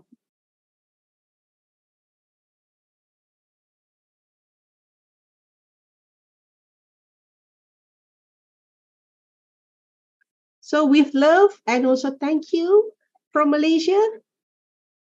Okay, hopefully we will meet in another occasion. All right, thank you, Dr. Kartini. The time now is 3:22, so we would like to give you your certificate of appreciation from SEAMEO SEN. Dr. Kartini have been with us, sharing your valuable knowledge from day one until today. So, Mr. Rusnedi. Okay, on behalf of Manisha Matsha, the head of Training Consultation Division, I would like to present you the certificate of appreciation from the team to Dr. Kartini binti Ilyas for your hard work and dedication. Thank you so much. Thank you so much. Dr. Thank you so Kartini. much. Thank Also, you. I would like to extend my thanks to SEAMEO SEN, to Dr. Hanani, Dr. Haja Hanani for the invitation. Okay, and to all the team members, you are really awesome. Okay, from the dry run that we have done until it's become a reality for this 3-day session. Okay, 3 days online session. So thank you so much, Puan Suhaila, Puan Harisha, Ashraf, I think, and Manisha. Yeah. All right. Thank you so much. And you are also awesome, all the participants. Thank you so much. All right. So I need to make a move. Okay. So hopefully we will see each other in another occasion. All right. Take Thank you, care, Dr. everyone. Participants, please stay. Only Dr. Kartini Alright. can leave. The participants, please stay because it's only 3:23 now. We still have some activities for all of you. So Dr. Kartini, thank you so much. We hope to see you again in the future, inshallah. Thank you, Doctor. We do not have any more the photo session. Oh, you want to have one more photo session? Sure. Yeah, maybe why for the not? last one. Yeah, For the sure, la- sure. Special request by Dr. Kartini to everyone. So kindly turn on your camera, everyone. We're going to take photos. Give Dr. Kartini here.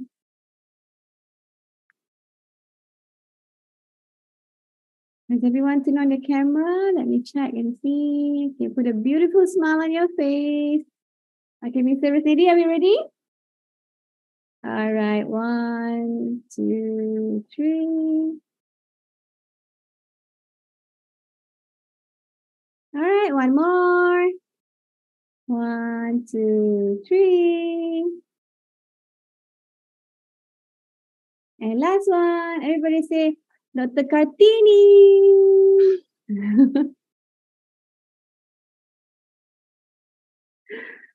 Thank you. Thank you Assalamualaikum, so much. Doctor. Assalamualaikum. Selamat Pom. Thank you, Doctor. Okay, but yeah, participants stay, yeah. Stay first. Do not leave yet. Okay, because you still have to fill up the evaluation form. But before we give the evaluation form to all of you here, I would like to announce the top 5 groups that the team here has chosen. Okay, there are a group of people here who have been stalking and watching you during your discussion and presentation. So we would like to announce the top 5 group. Are you ready? Oh, Madam Ria and Madam Ria are back with us. Hello. All right. So the first group that we would like to announce is group dun, dun, dun.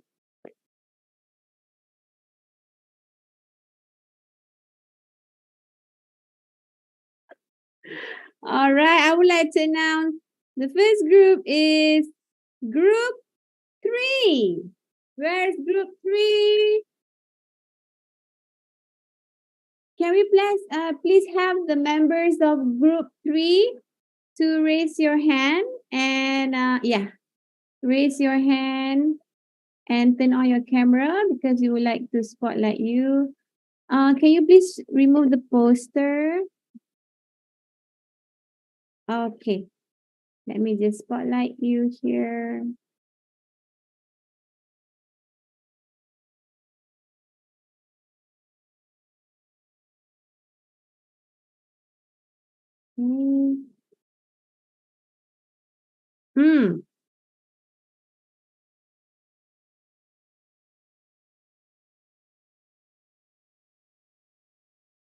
Okay, the rest of you please stay because we have 4 more groups to announce.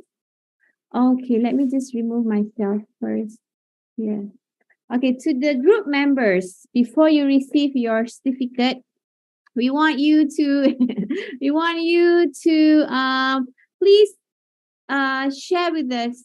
Again, this time around, we want everyone to give some points on what you have learned from day 1 until day 3.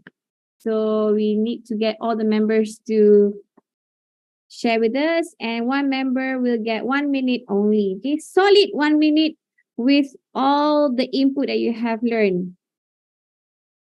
Okay, I shall start with the first member of the group. Hold on, yeah. Let me just set the time. Okay, let's start with Pontip from Thailand. Hi, Pontip. Okay, can you mute yourself? Yes, Yes. okay. Can you hear me? I can hear you very well. So 1 minute Okay. starts Okay. from now. First, I would like to thank all of the facilitator and participant. What I have learned today, that I learned about, it's not just only in Thailand. I also learned from other countries like Malaysia, Cambodia, and another Asian country. So I got a lot of knowledge from this meeting. Thank you. Thank you. Thank you for tip. Okay, next. Hold on. I would like to invite Apichaya Sritong. Okay, your 1 minute starts. Hi. Hi. I'm Apichaya from Thailand.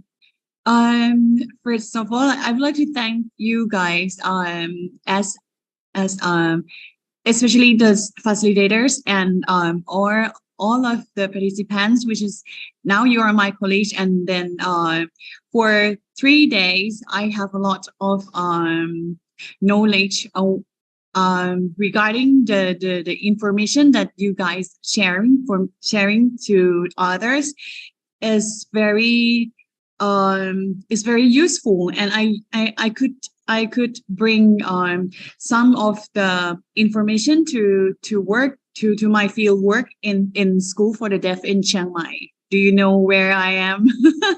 Chiang Mai is in the north of Thailand, and for me, this is my first time, and I think my first time, but this is the very good experience that I've been here. So thank you very much. Thank you. ขอบคุณมากๆค่ะ ขอบ Okay คุณค่ะ ค่ะ Mr. Nur Hisham, can you please share with us, Mr. Nur Hisham? Okay. Assalamualaikum warahmatullahi wabarakatuh. Good afternoon. I am Nur Hisham from Terengganu. First, I would like to thank for all the good member and the facilitator for the knowledge that I get for these 3 days. First of all, I know what is the problem that we facing. We as a teacher or the parents that have special child, and we on this course, I know a little how to manage the problem and how to face the parents to get their involvement or cooperation with the school. That's all. Thank you. Thank you. Thank you. We are glad to hear that it's the beneficial sessions for you. Mr. Muhammad Fauzi, who have been actively engaging with this. Mr. Fauzi? Assalamualaikum and a very good afternoon to Puan Suhaila, fellow speakers and friends. First of all, I would like to say thank you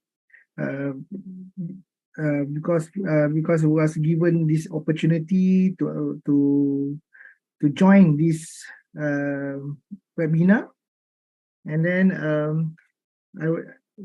from what I gained from this course, I think for teachers to have holistic approaches, to have collaboration with parents, we should know that we should have effective communication skills, and at the same time, we should identify whatever obstacles that can stop us from having a good communication with parents.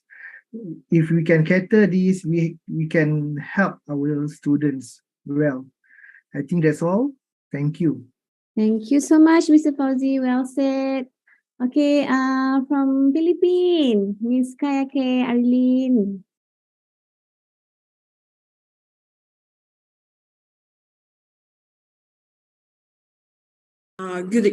Good afternoon, everyone. I'm so thankful for this opportunity. Actually, this is not this is the first time I joined SEAMEO, and I'm also thankful to the Department of Education Philippines for giving me the chance to be among the applicants because actually this there are lots of requirements before we join this, and I'm the one also very lucky to be here now. And thank you so much to Dr. Cartini, Dr. Hill, Madam Rhea, and Madam Elia for imparting their knowledge. And I really appreciate and I'm so proud of them because they're be able to handle their the ups and downs of having a child with disability or special needs. And my takeaways here is being a teacher, a special education teacher, we have to we have to have a heart, a kind heart to these parents, to this family, because they're what they're going through is not the same as those families without children with disabilities. So we have to respect them and we have to give more love to them. That's it. Agree. Thank you. Thank you, Salamat. Thank you. I would like to invite Madam Chung Hui. Madam, what have you learned throughout the 3-day training sessions with us? Okay, good afternoon to all. I'm very sorry I have to wear the mask because I stay outside now. Okay. First of all, I would like to thank to SEAMEO SEN and also all the speakers, especially Dr. Kartini and all the participants also and all the members in room 3. Okay, thank you. I feel very grateful because I got the chance to join the course like this for 3 days. I gained a lot of knowledge that it might help me in my school career here to help the parents to get involved together with their children. Okay, so thank you very much from me. Thank you. Thank you, Madam Chung. Guano Shazlin, can we get some key takeaway points from you, Guan Shazlin? Okay. Maybe she had some internet issues there. Miss Warapon Tanakit. Okay. Thank you. Thank you for letting me join this. It's my second time for joining this SEAMEO SEN. So I learned about psychologists about to have a good relationship with parents is very important for improved development of children with disability. This is very important, and we know how to work with parents, how to manage our feeling, and how to encourage parents for training the children to be better development. Yes, thank you so much for letting me join. Thank you so much, Group Thank you. 3. Did I leave any Group 3 members out from here? No, yeah, all seem to be here. Okay, just want to clarify that the certificate of attendance, I received question here in my personal direct message. For certificate of attendance, that will be given to all who has fill up the evaluation form.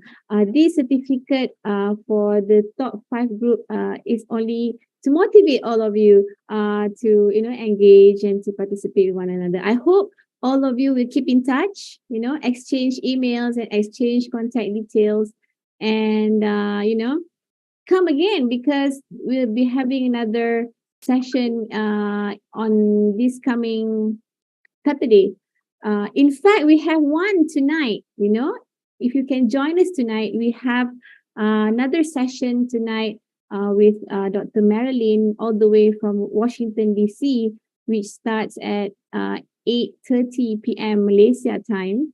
Okay, and that will be on YouTube. So if you're able to join us, it will be a 2-hour session and we will end at 10:30. It's free And you will also get certificate if you fill up the evaluation form. So yeah, we as SEAMEO SEN will always work hard to ensure to deliver the best for all teachers and educators in Southeast Asia region. So here's the certificate prepared by Mr. Rusnedi from the Strategic Communication Unit. So yay, congratulations to room 3. I hope to see all of you again, yeah? Because all of you are amazing. And yeah, Mr. Mokfad is clapping his hand. All right then. Next group. I would like to announce here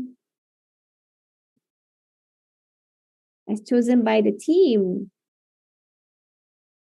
Group 6.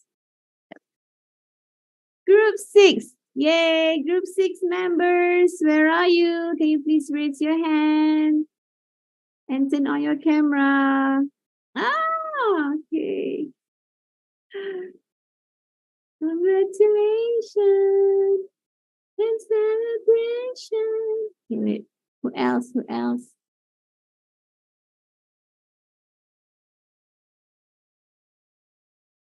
Did I leave anyone else behind?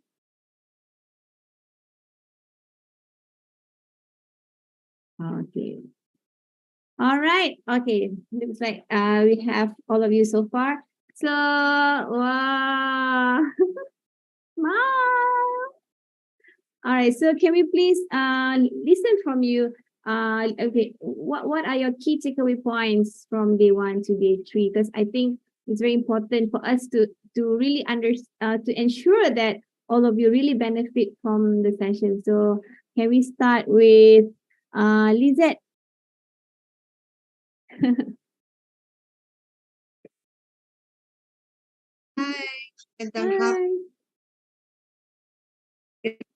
Can you hear me? Very well. Yeah, loud and clear. Loud and clear. First of all, I would like to thank, of course, the Department of Education for giving us this opportunity. But most of all, we would like to express our gratitude to SEAMEO SEN for giving this one-of-a-kind experience.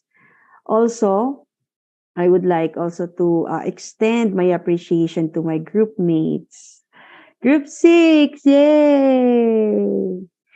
And also, thumbs up to the organizers again. And my takeaway would be the first quote that I was able to catch up during the first day was that it was mentioned that collaboration with parents, actually, it's not only, or it's not merely telling the parents about the progress of their sons or their daughters, but more of being partners with them. The connection, there should be a connection between us and the parents. Again, as I've said earlier, when I was given the chance to present our output, really teachers, we really have to be not only that passionate about our teaching profession or about what we do, but we also, when it comes to dealing with parents, because we really don't know where they are coming from. We really don't know the burden they are having. So as partners, then we should somehow ease the burden by working with them well, by being more accommodating with them. Although we receive lots of reluctancy from them, or others may not be as positive as other parents, but what matters most is how we deal with them. We shouldn't be affected with how they accept us or how they deal with us. But what matters most is how we perform as teachers, how we represent the institution. So that's it. Thank you. Thank you so much. Thank you, Mrs. Z. Well said. I would like to invite Wan Adilawati. Wan, what have you learned from the sessions with us here today, Wan? Not today, 3 days. Okay, thank you. I've learned a lot these 3 days, and I'm thank you very much to all the speakers. What I've learned, that is we really need to a good connection with parents, because to ensure our special kids for the sake of their education. And then yesterday we learned about how to use good communication skill. And then I've learned a new thing, the assertive communication, that is new to me. And then today I've learned the real experience from the parents who have special kids, and that's new input for me lah. Thank you, Fadilawati. Can I please invite Mr. Jacques Tadong? Did I pronounce your name correctly? Jacques Tadong?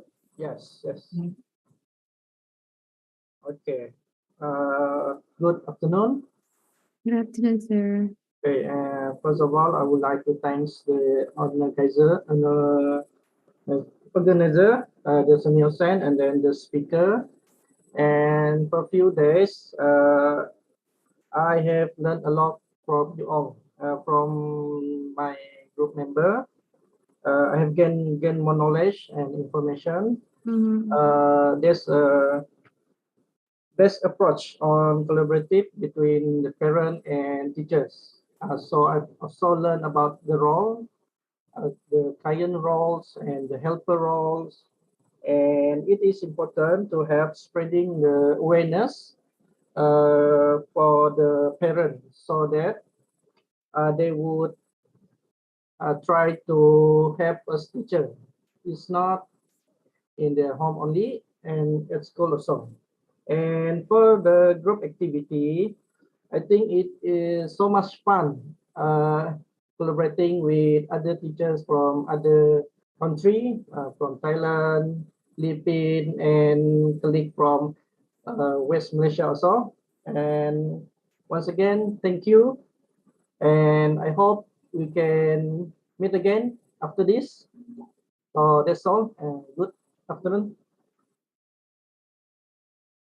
Thank you, Mr. Tadong. Very well said. Miss Sawaluk Mapon, are you ready? Yeah, already. Good afternoon in Thailand. Oh, I'm very excited.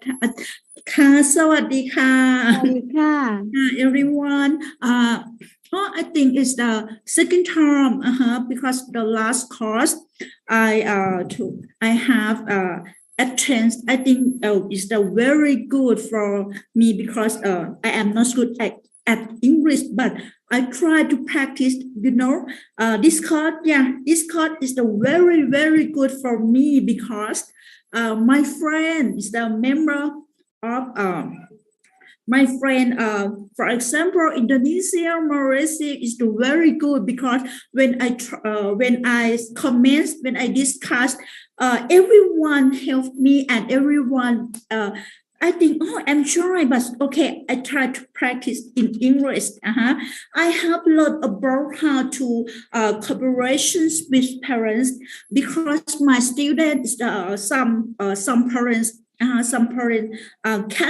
don't understand about how to teach for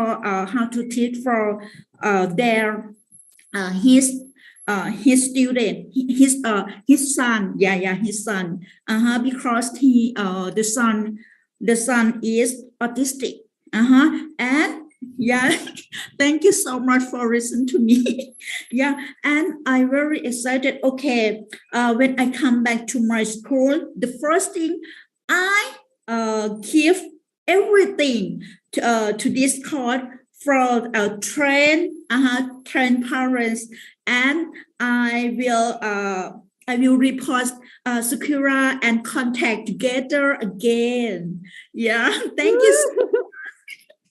Thank you so much. Thank you. ขอบคุณค่ะ ยินดีที่ได้รู้จักค่ะ Okay, Puan Nadia. Silakan Puan. Puan tutup kamera pula lah Puan. Hello? Ya. Sila Puan, silakan. Okay, sorry. I guess all my group members already sum up all the outputs we got for the 3 days. So I'll make it short. I'm so happy to get a chance to join this course, and especially I got a chance to meet all my group members from other countries, especially Ma'am Z. Ma'am Z, so many informative information we shared together. Okay, from Thailand also. Okay, and Jack also. Jack from Borneo. Okay, hope we meet again next time. Okay, keep in touch. Okay, love you guys. Thank you. Thank you so much. I hope all of you will remain friends and keep in touch and of course exchange ideas so that we can all learn from one another. So thank you once again. And Mr. Rusnedi. Yay! Round of applause to room 6. Congratulations. Okay, now, before I announce the next group, I would like to share with you on the action plan. Okay, earlier during the first day on the briefing, I've mentioned about action plan, yeah? So, Puan Harisha, can you please share the template of action plan for the teachers? Okay, so if you have any questions, please feel free to ask, okay? Just interrupt me if you want to. So this is the sample of action plan that you need to do. So the title is Holistic Approaches in Developing Collaboration Competencies Among Teachers with Special Educational Needs. All right, so for section A and B, you have to fill it up based on your own level. What are the challenges that you face? The objectives, the key action, and of course, the timeline, because we're giving you 2 months to do this action plan. All right, so you need to submit this next year in January 2023. And so who are your target? All right, so it's either mainstream teachers or STEM teachers or PPD officers. And for section B is the implementation in the classroom. How many students or how many parents in this case, how many parents did you communicated with, or what were the issues that arise, and what were the intervention, or how did you manage to, what are the strategies that you applied in order to overcome the barriers that you face, okay? And of course, what are the categories of students? Here we put students with learning disabilities or deafblind students. So it is up to you because you know what category of students you have in your class. Okay, can we go down, please, Madam Harisha?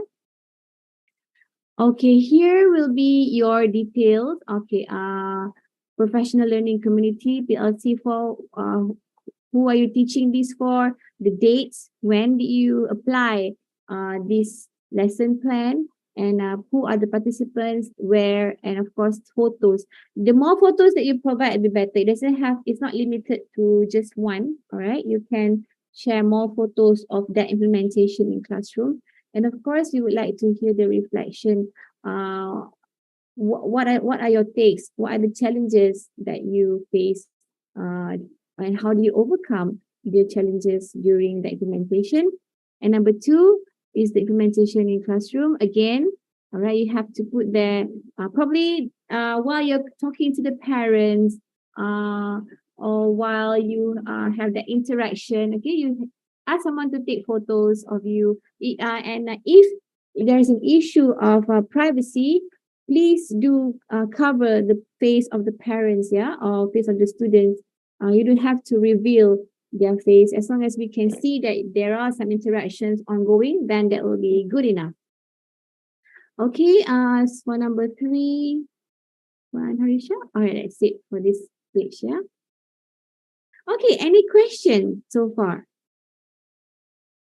Are you going to share the blank also? Yes, Madam Harifa, we will email all of you the template of this action plan, yeah? So you can just use this template. But of course, this is not limited to just this template. If you want to add your own wordings, or you have some pages that you want to add, you have some other documents that you would like to attach, please feel free to do so. That will be much appreciated from our side here. So you have 2 months to do this. And once you have completed this, you'll receive your certificate of excellence. Okay. So that will be another certificate, a higher ranking compared to the certificate of participation here that you will receive. All right. Deadline again for this action plan. Okay, good question. 2 months from now. So today is the 25th. So 25th December, 25th January 2023. Ooh, it's going to be 2023 already. How time flies. A year older, hopefully a year wiser for me. So 25th January 2023. Yeah, but of course, including school. Sorry. Yes. So you need to submit it can be earlier. It can be earlier than 25th January 2023. Okay, I'm missing some information. Which information you're missing, Madam Zahurin? How about the notes one? Are we getting any notes? Thank you for the question. Yes, all of you will be receiving the notes and the PowerPoint slides. Right, Puan Harisha? We will email them the PowerPoint slides and notes right today, Madam Harisha? All the PowerPoint slide or training materials will be put inside the Google Drive, and they can access with the link provided. Anytime, right? Yeah. Okay, do you need the link again? Harisha can share. She's been very helpful from day one. So we can share the link again, yeah, Harisha? Yeah, sure. You can For access. this action plan template, we will email later. Thank you so much, Puan Harisha. Okay, since 359 is not stable. Okay, it's okay, Madam Zahuri. Anything that you need for the clarification, just let us know, right? Okay, so we're done with the action plan, explanation action plan. Can we please announce the next group? Okay. Ooh.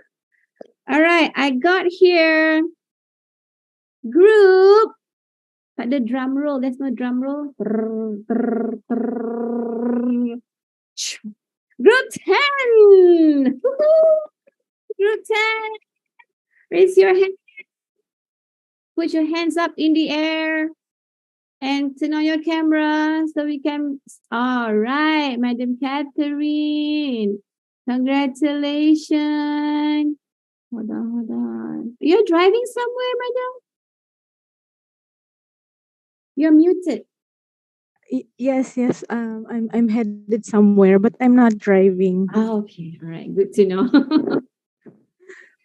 Okay. While we wait for the rest of the members to join us, Madam Catherine, we would like to know what have you learned or what have you benefit from day 1 until today, day 3, madam. Please share with us. So, if I'm going to summarize it in an acronym, it's like ECHO. Extend. We have to extend our efforts in dealing with the parents, in communicating with them. Letter C, for communication, effective communication should be active communication, a reflective communication, a listening heart and a listening mind. H is for help. We need help as helpers. We cannot really extend help if we cannot help ourselves. And O, well, I'm actually thinking about output. Everything here that we've learned doesn't really mean anything if we don't do anything about it. So that for me is everything that I've learned from the 3 days we've been together. Thank you. Thank you so much. Well put, the echo, yeah? Thank you, madam. Can you please have Madam Fatima? Hello. Hi. Hello, handsome. I can see handsome boy behind you. Okay, Madam Fatima. Okay, we'll come back to you when you're ready. Are you ready now, Okay. madam? Yeah, I'm ready. Just I want to close camera. Okay, first of all, I would like to thank to the organizer, to Dr. Kartini, to the speakers. Here I have added a lot of new knowledge that can be applied in my field education. I also thank to the group 10, Catherine, Nick, and others who has cooperated a lot in the group discussion. In 3 days, I have learned a lot. Just like Catherine, we can help others if we not help us first. Okay, that's all. Thank you. Thank you. Thank you, Madam Fatima. Can we please have Madam Harifa? Few words from you, please, Madam. Hi, Assalamualaikum. Okay. The three things that I really appreciate and I think is beneficial. The first one is the importance of collaboration and its positive impacts it has not only for the students but also to the parents and also to the school as a whole. And the second one is the importance of helping skills and also communication skills that can help effective collaboration, especially when everyone involved understand and know to play their part or their role to make the partnership happen. And the last one, I learned something very useful from the parents sharing today, especially in understanding their expectation on what kinds of collaboration or communication they appreciate. Yeah, that's it from me. Thank you, Madam. Thank you so much, Madam Hanisa.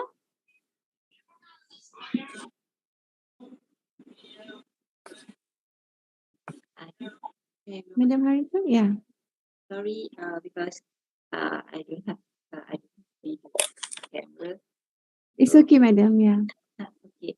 So basically, I just want to thank everyone, especially the speakers, and also SEAMEO SEN, my group mates, because I've learned a lot. And one of the things that I got from this discussion throughout was there is a lot of barrier that will come strong together with the parents so that we can have active communication.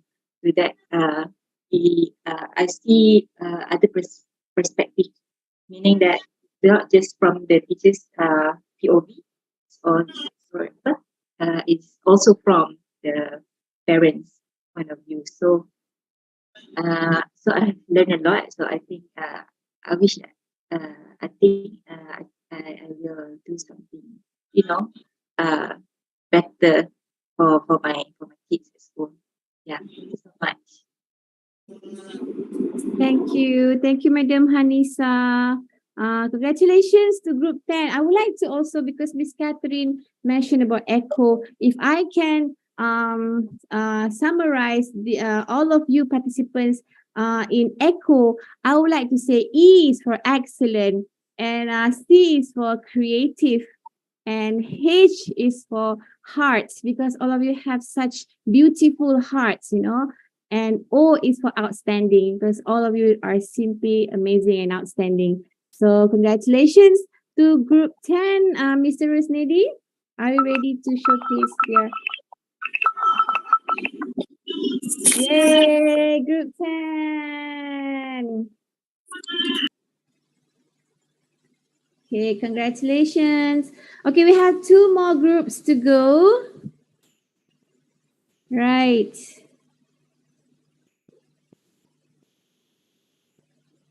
Okay, based on the results here in my hand,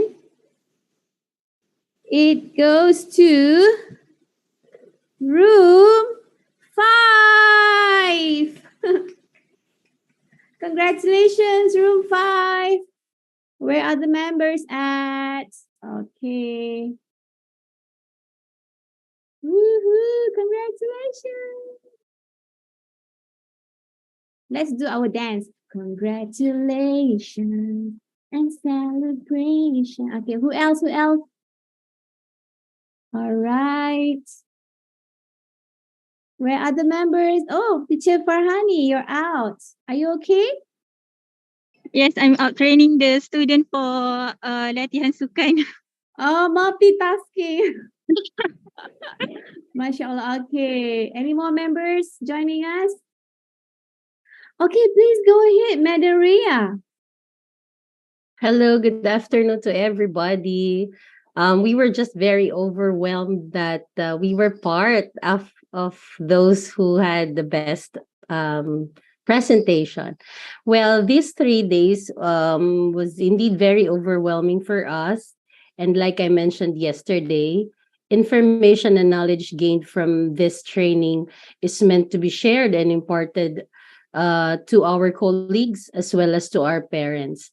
And the collaboration really plays a vital role for student success. Because as the famous saying goes, it takes a village to raise a child. So we need all the help that we could give, that we could get rather, and hearing from the perspective of the parents themselves during the talk earlier, it kind of give us a wider perspective also. So they also have their own problems, and they also have their own challenges. So with that being said, I guess it is really a great effort for us to collaborate with all the people that is involved with our students, because basically it all boils down to our learners to get the best quality and equitable education that they really deserve. Thank you Well very said. much, Well SEAMEO said. SEN. Thank you, Madam Ria. Well said. Thank you so much. Princess, few words from you. Okay, good afternoon to everyone. So I would just like to make it short and emphasize on the important notes. So of course, teachers or parents cannot really educate these learners with special needs in the best way by, of course, working alone. That is why it's very important or vital to collaborate with them and work hand in hand for the best learning experience of all the persons involved. Now, in this training, 3-day training, starting from day one, I learned the different effective ways on how to collaborate with the parents, effectively collaborate with them. Now, the most important thing here is to connect. Of course, when we say connect, there should be two-way communication. And the most important thing here is you have to be an active listener. So that's it. And then, of course, you have to speak with the parents with the issues and find ways to address the problems. That's also important. And then the most important thing, the last part that I learned is that you have to always keep a positive attitude about about the situation. So no matter how bad it is, there's always find solution to every challenges or problems that you may encounter along the way with the journey of for these learners with special education. So that's it. Thank you. Thank you, Princess. Thank you so much. I mean, like simply not to be judgmental towards the parents, and also parents not towards the teachers as well. Slowly but surely, they say, right? Yes. Okay, so yeah, thank you so much, Madam Farhani. Okay, hi, Assalamualaikum, and good afternoon, good evening, everyone.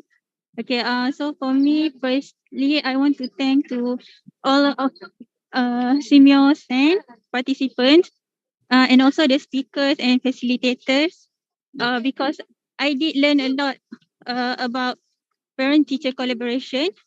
Okay, I really love the sharing session with the facilitators from the parents, Madam Ria, Madam Ilya, and also from Dr.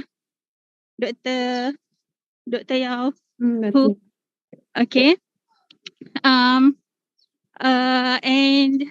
I also want to thanks to my members because I like the sharing session because I can know what the problem they face with their school, and I can link them with our problem, my school problem. So their solutions, I can use their solution as my solution to.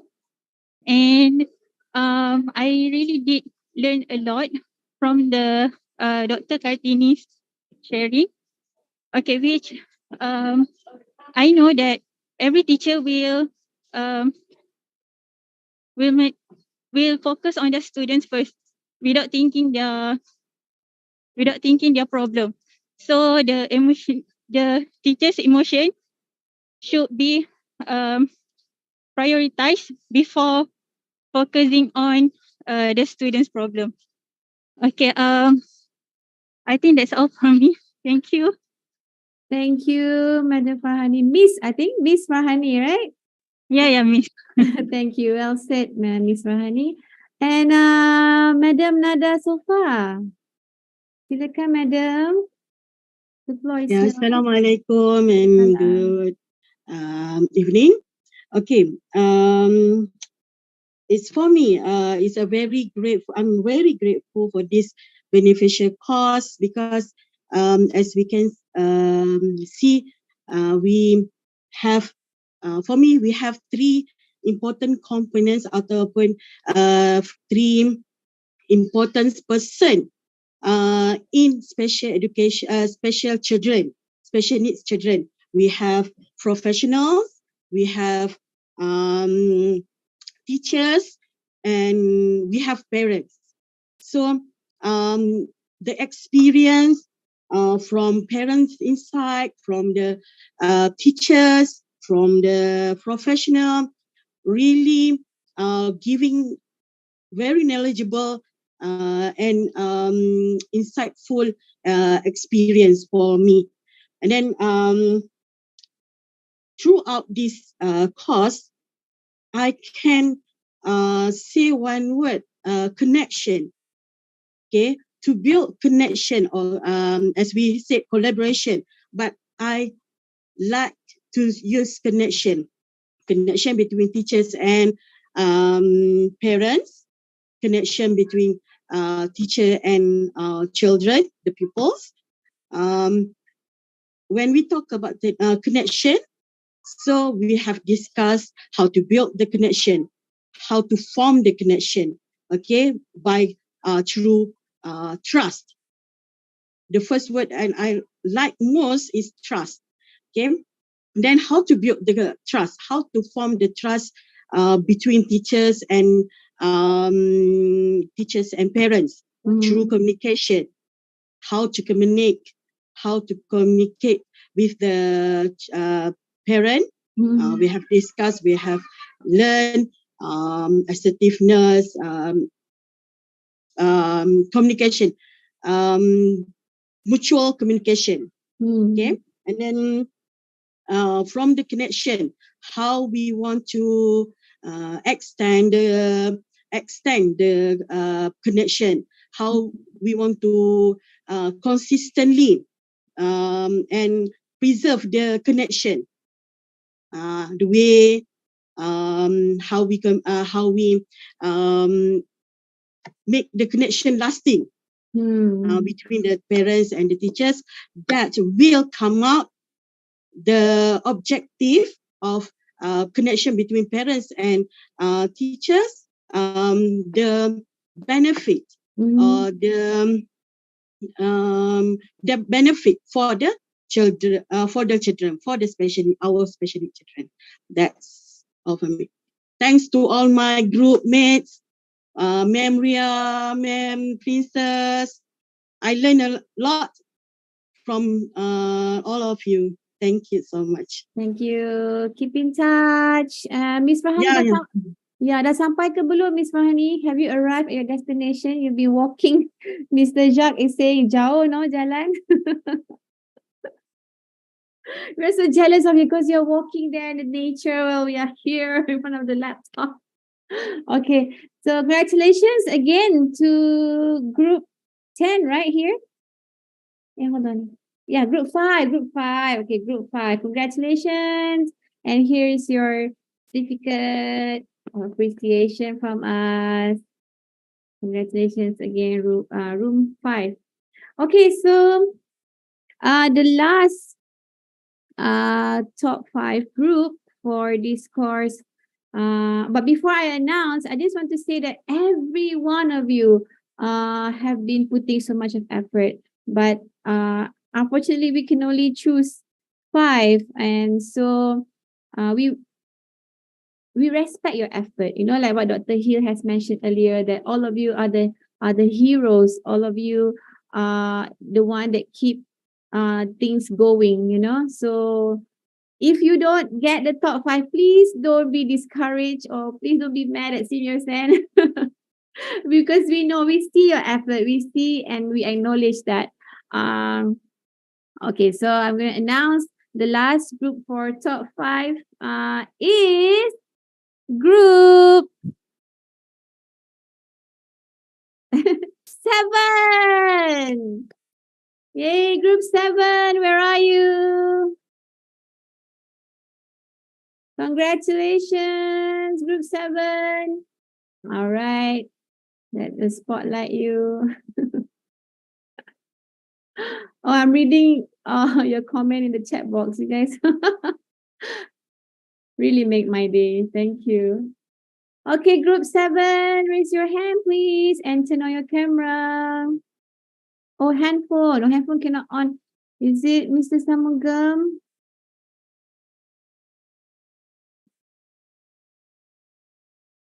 Okay. Okay, we shall start with Madam Heidi. Madam Heidi, you can continue while we wait for your other group members. Madam? Hello, good afternoon, everyone. It was, you hear me? Good Yes, afternoon. we can hear. Good afternoon. Yeah. It was an honor to be here. Like the other participant from the group, I forgot who was it, but still coming from the Philippines, that it was not an easy for us to be a part of the SEAMEO SEN scholarship, since a lot of things to do before becoming a scholar here.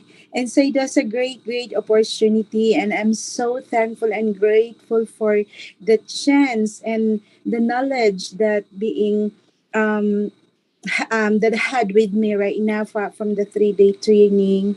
So I'd like to say this, take this opportunity to say thank you so much, SEAMEO SEN, to all my group mates, and it was really an honor. I'm so happy, and I take a lot of knowledge, so I can also impart this one to my school in the coming times by next week as I come back. So collaboration indeed, from teachers to parents, is very vital, and we really have to put that always in our mind and heart, that this program, this SPED program, handling the special children, would never be possible if there is no strong connection with parents. Thank you so much. Thank you.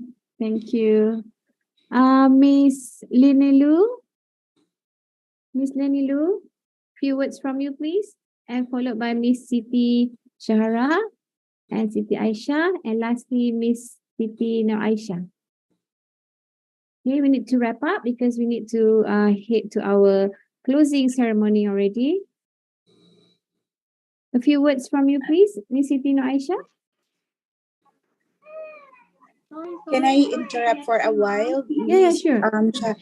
Shaila, I think there was a problem with Ma'am Lenny Lou. She's from the Philippines also, and we're the same group. A while ago during the lunch break, they experiencing a flood in their house. Really, she sent me some pictures. Yeah, the water really gets into their house. I think so. So I think there was a bad weather right now in their place, because of a far distance we are, even we are of the same region. But I'm gonna be telling all of this to her later. Okay, we're saddened to hear that. Okay, we hope everything is well there. To our friends in the Philippines, please do take care and stay safe. Okay, but I really admire of your spirit despite the challenge there that you're facing. You're still joining, so thank you so much for that. Okay, we're gonna end this. Hope everyone is safe. We're gonna end this training session soon. So, Miss Siti Nur Aisha, a few words from you. Ada nak cakap apa-apa ke Miss Siti Nur Aisyah, apa yang dah dipelajari sepanjang 3 hari di sini Miss Siti Nur Aisyah? Okay. So this is the second time I joined SEAMEO SEN program. So okay. Actually, I'm very happy to learn about collaboration between parent and teachers because I'm having difficulty in my school too. So after that, I hope I can implement the ilmu that I got in the program. Okay, and I want to say thank you to all my friends and group mate. Okay, tu je. Thank you. Congratulations. Okay, how about you, Miss Siti Aisyah? Assalamualaikum and good afternoon. Okay, first of all, I thank you to everyone and Group 7. Thank you to good input for me lah. That in 3 day ni I learn more about the collaboration effective with parents, with students, in also with others. I learn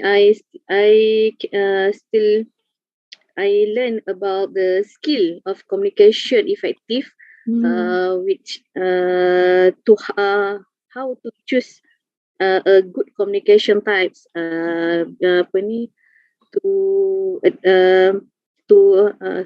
Communication with parents or with student. That's all for me. Thank you. Thank you, Madam. Madam Siti Shahra. Alright, Assalamualaikum and good afternoon. During this session, I have a new way of approach that I use here to improve for a better collaboration with parents. Okay, I'm also glad to be one of the participants of this course here and having a lot of information about how to have a good collaborations and a good communications so we can improve parents' involvement in the school activities and so on. That's all from me. Thank you. Thank you, Miss Siti Shahra. And last, definitely not least, Miss Nabila.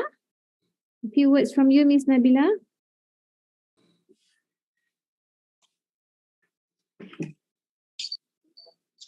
Okay, Assalamualaikum and very good afternoon to all the the speaker, especially Puan Suhaila. Thank you for the 3 day. Nothing I want to say. I just want to take the knowledge from this course, and inshallah I will apply to my student and I will share this knowledge with my colleague. Maybe okay. I hope the next time this something like this course can give the knowledge to every teacher in the special need education. That's all I think. Thank you for the all members, also for the room 7. And thank you for all, everyone. Thank you. Do keep in touch. And all right, congratulations once again to Group 7, Mr. Rusnedi. Ta-da! The certificate here for everyone. All right, congratulations. Yes, from Amiratul, Kalisha, congratulations, Group 3, 6, 10, 5, and 7. Yes, that's the spirit we want. Very supportive from the participants here. Yeah, who? Muhammad Nur Awang. This was, wow, thank you for sharing this. For Harisha, can you please copy paste what Mr. Muhammad Nur Awang has shared here? So we can put this in our report, yeah? All right. Thank you again, everybody. So with that, we have come to almost the end of the session. We would like to invite our Deputy Director, Dr. Muhammad Azlis Sani Mat Jalil, to deliver his closing remarks to all of you wonderful participants. Please welcome Dr. Muhammad Azlis. Assalamualaikum and very good morning.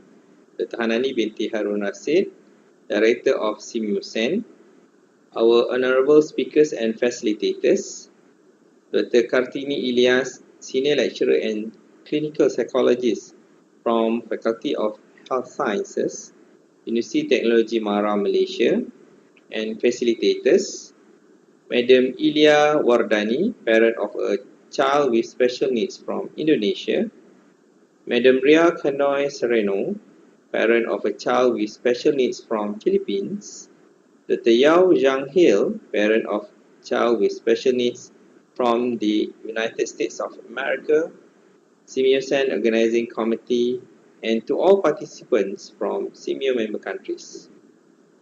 I would like to congratulate all of you for successfully participating in this 3-day online training session, Holistic Approaches in Developing Collaboration Competencies Among Teachers of Special Educational Needs. I believe everyone has obtained valuable knowledge and input in identifying holistic approaches to developing strong collaboration among educators and parents of learners with disabilities. It is ingrained in SEAMEO SEN mission and vision to provide quality education for learners with disabilities among SEAMEO member countries and beyond. This time around, SEAMEO SEN aim to highlight the importance and impacts of building strong partnership between special educational needs teachers and parents of learners with disabilities in supporting the needs of learners with disabilities. With the expected learning outcome for this training, I believe the input and knowledge outcome gained can be beneficial in providing quality educational services which cater the needs of each learner with disabilities. I firmly believe that the role of educators, school administrators, education officers, and parents is significant in supporting the learning development of learners across different ranges of disabilities. The primary purpose of teacher-parent collaboration includes identifying and sharing effective lesson planning, behavior, and social-emotional instructional practices at school and at home. This initiative will definitely bring together teachers with different perspectives and different knowledge to meet learner variability. Ladies and gentlemen, I would like to take this opportunity to express my deepest gratitude to the speaker, Dr. Kartini Ilyas, for sharing her expertise with us, and the facilitators, Madam Ilya Wardani, Madam Ria Kanoy Sereno, and Dr. Yao Zhang Hill in making this online course a success.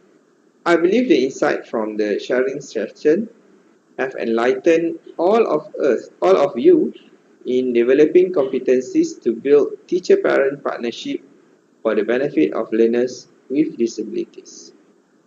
On my final note, on behalf of SEAMEO SEN, I would like to thank all of you for your time and dedication to making this online training a success.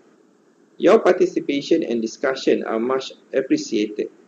You can reach us via our official website and social media accounts, Facebook, Instagram, Twitter, and YouTube for more updates on our future programs and activities. Thank you and Assalamualaikum.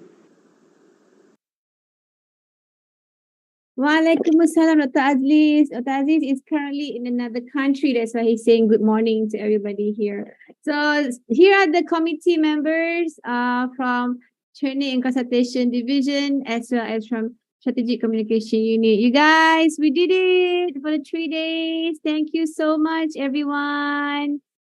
All right, now another moment we've been waiting for. Suspense. Here it is, the evaluation form you can scan, and Harisha will also share the link in the chat box for you to fill up. Please fill up the form because we want to give you your certificate, but we can't do that if you don't fill up the evaluation form, okay? So it is compulsory. You have to fill up the evaluation form because you have worked so hard. You deserve the certificate. And so please fill it up. We'll wait for you. And once we have shared the closing song, we'll come back so you have more time to fill it up. Okay. Yes, sure. Paharisha, can you please share the link in the chat box, please? There it is. Thank you, Paharisha. Okay, if you have any issues accessing the form, please let us know. We're still here. Thank you. No worries. Thank you so much. Okay, we'll come back once we have played the closing song. And no worries, we'll see you right after this. Thank you so much, everybody.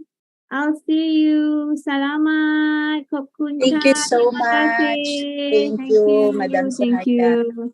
and all the SEAMEO SEN. Thank you. Salamat Thank po. you. Stay safe, everyone. Thank you so much. Suhaila. Thank you so much. Thank you so much, everyone. And Thank you Puan so much. Arisha. Nice meeting you all. Thank you so much, Pastor Stella. Thank you, Sino. Thank you, everyone.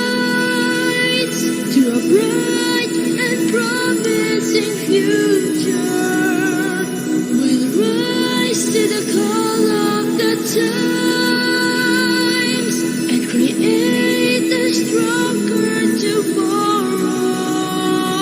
Let's start to make a difference, teaching everyone to learn through science, health, and technology. We will share our expertise by promoting knowledge and policies. We can build a better world.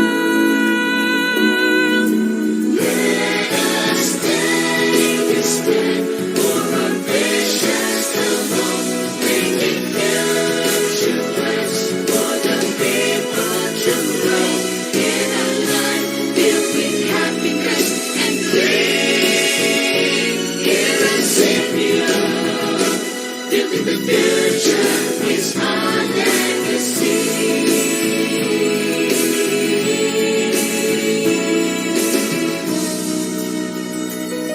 We'll achieve our goals through partnership, creating opportunities. By working hand in hand, we can accomplish all our dreams for a better quality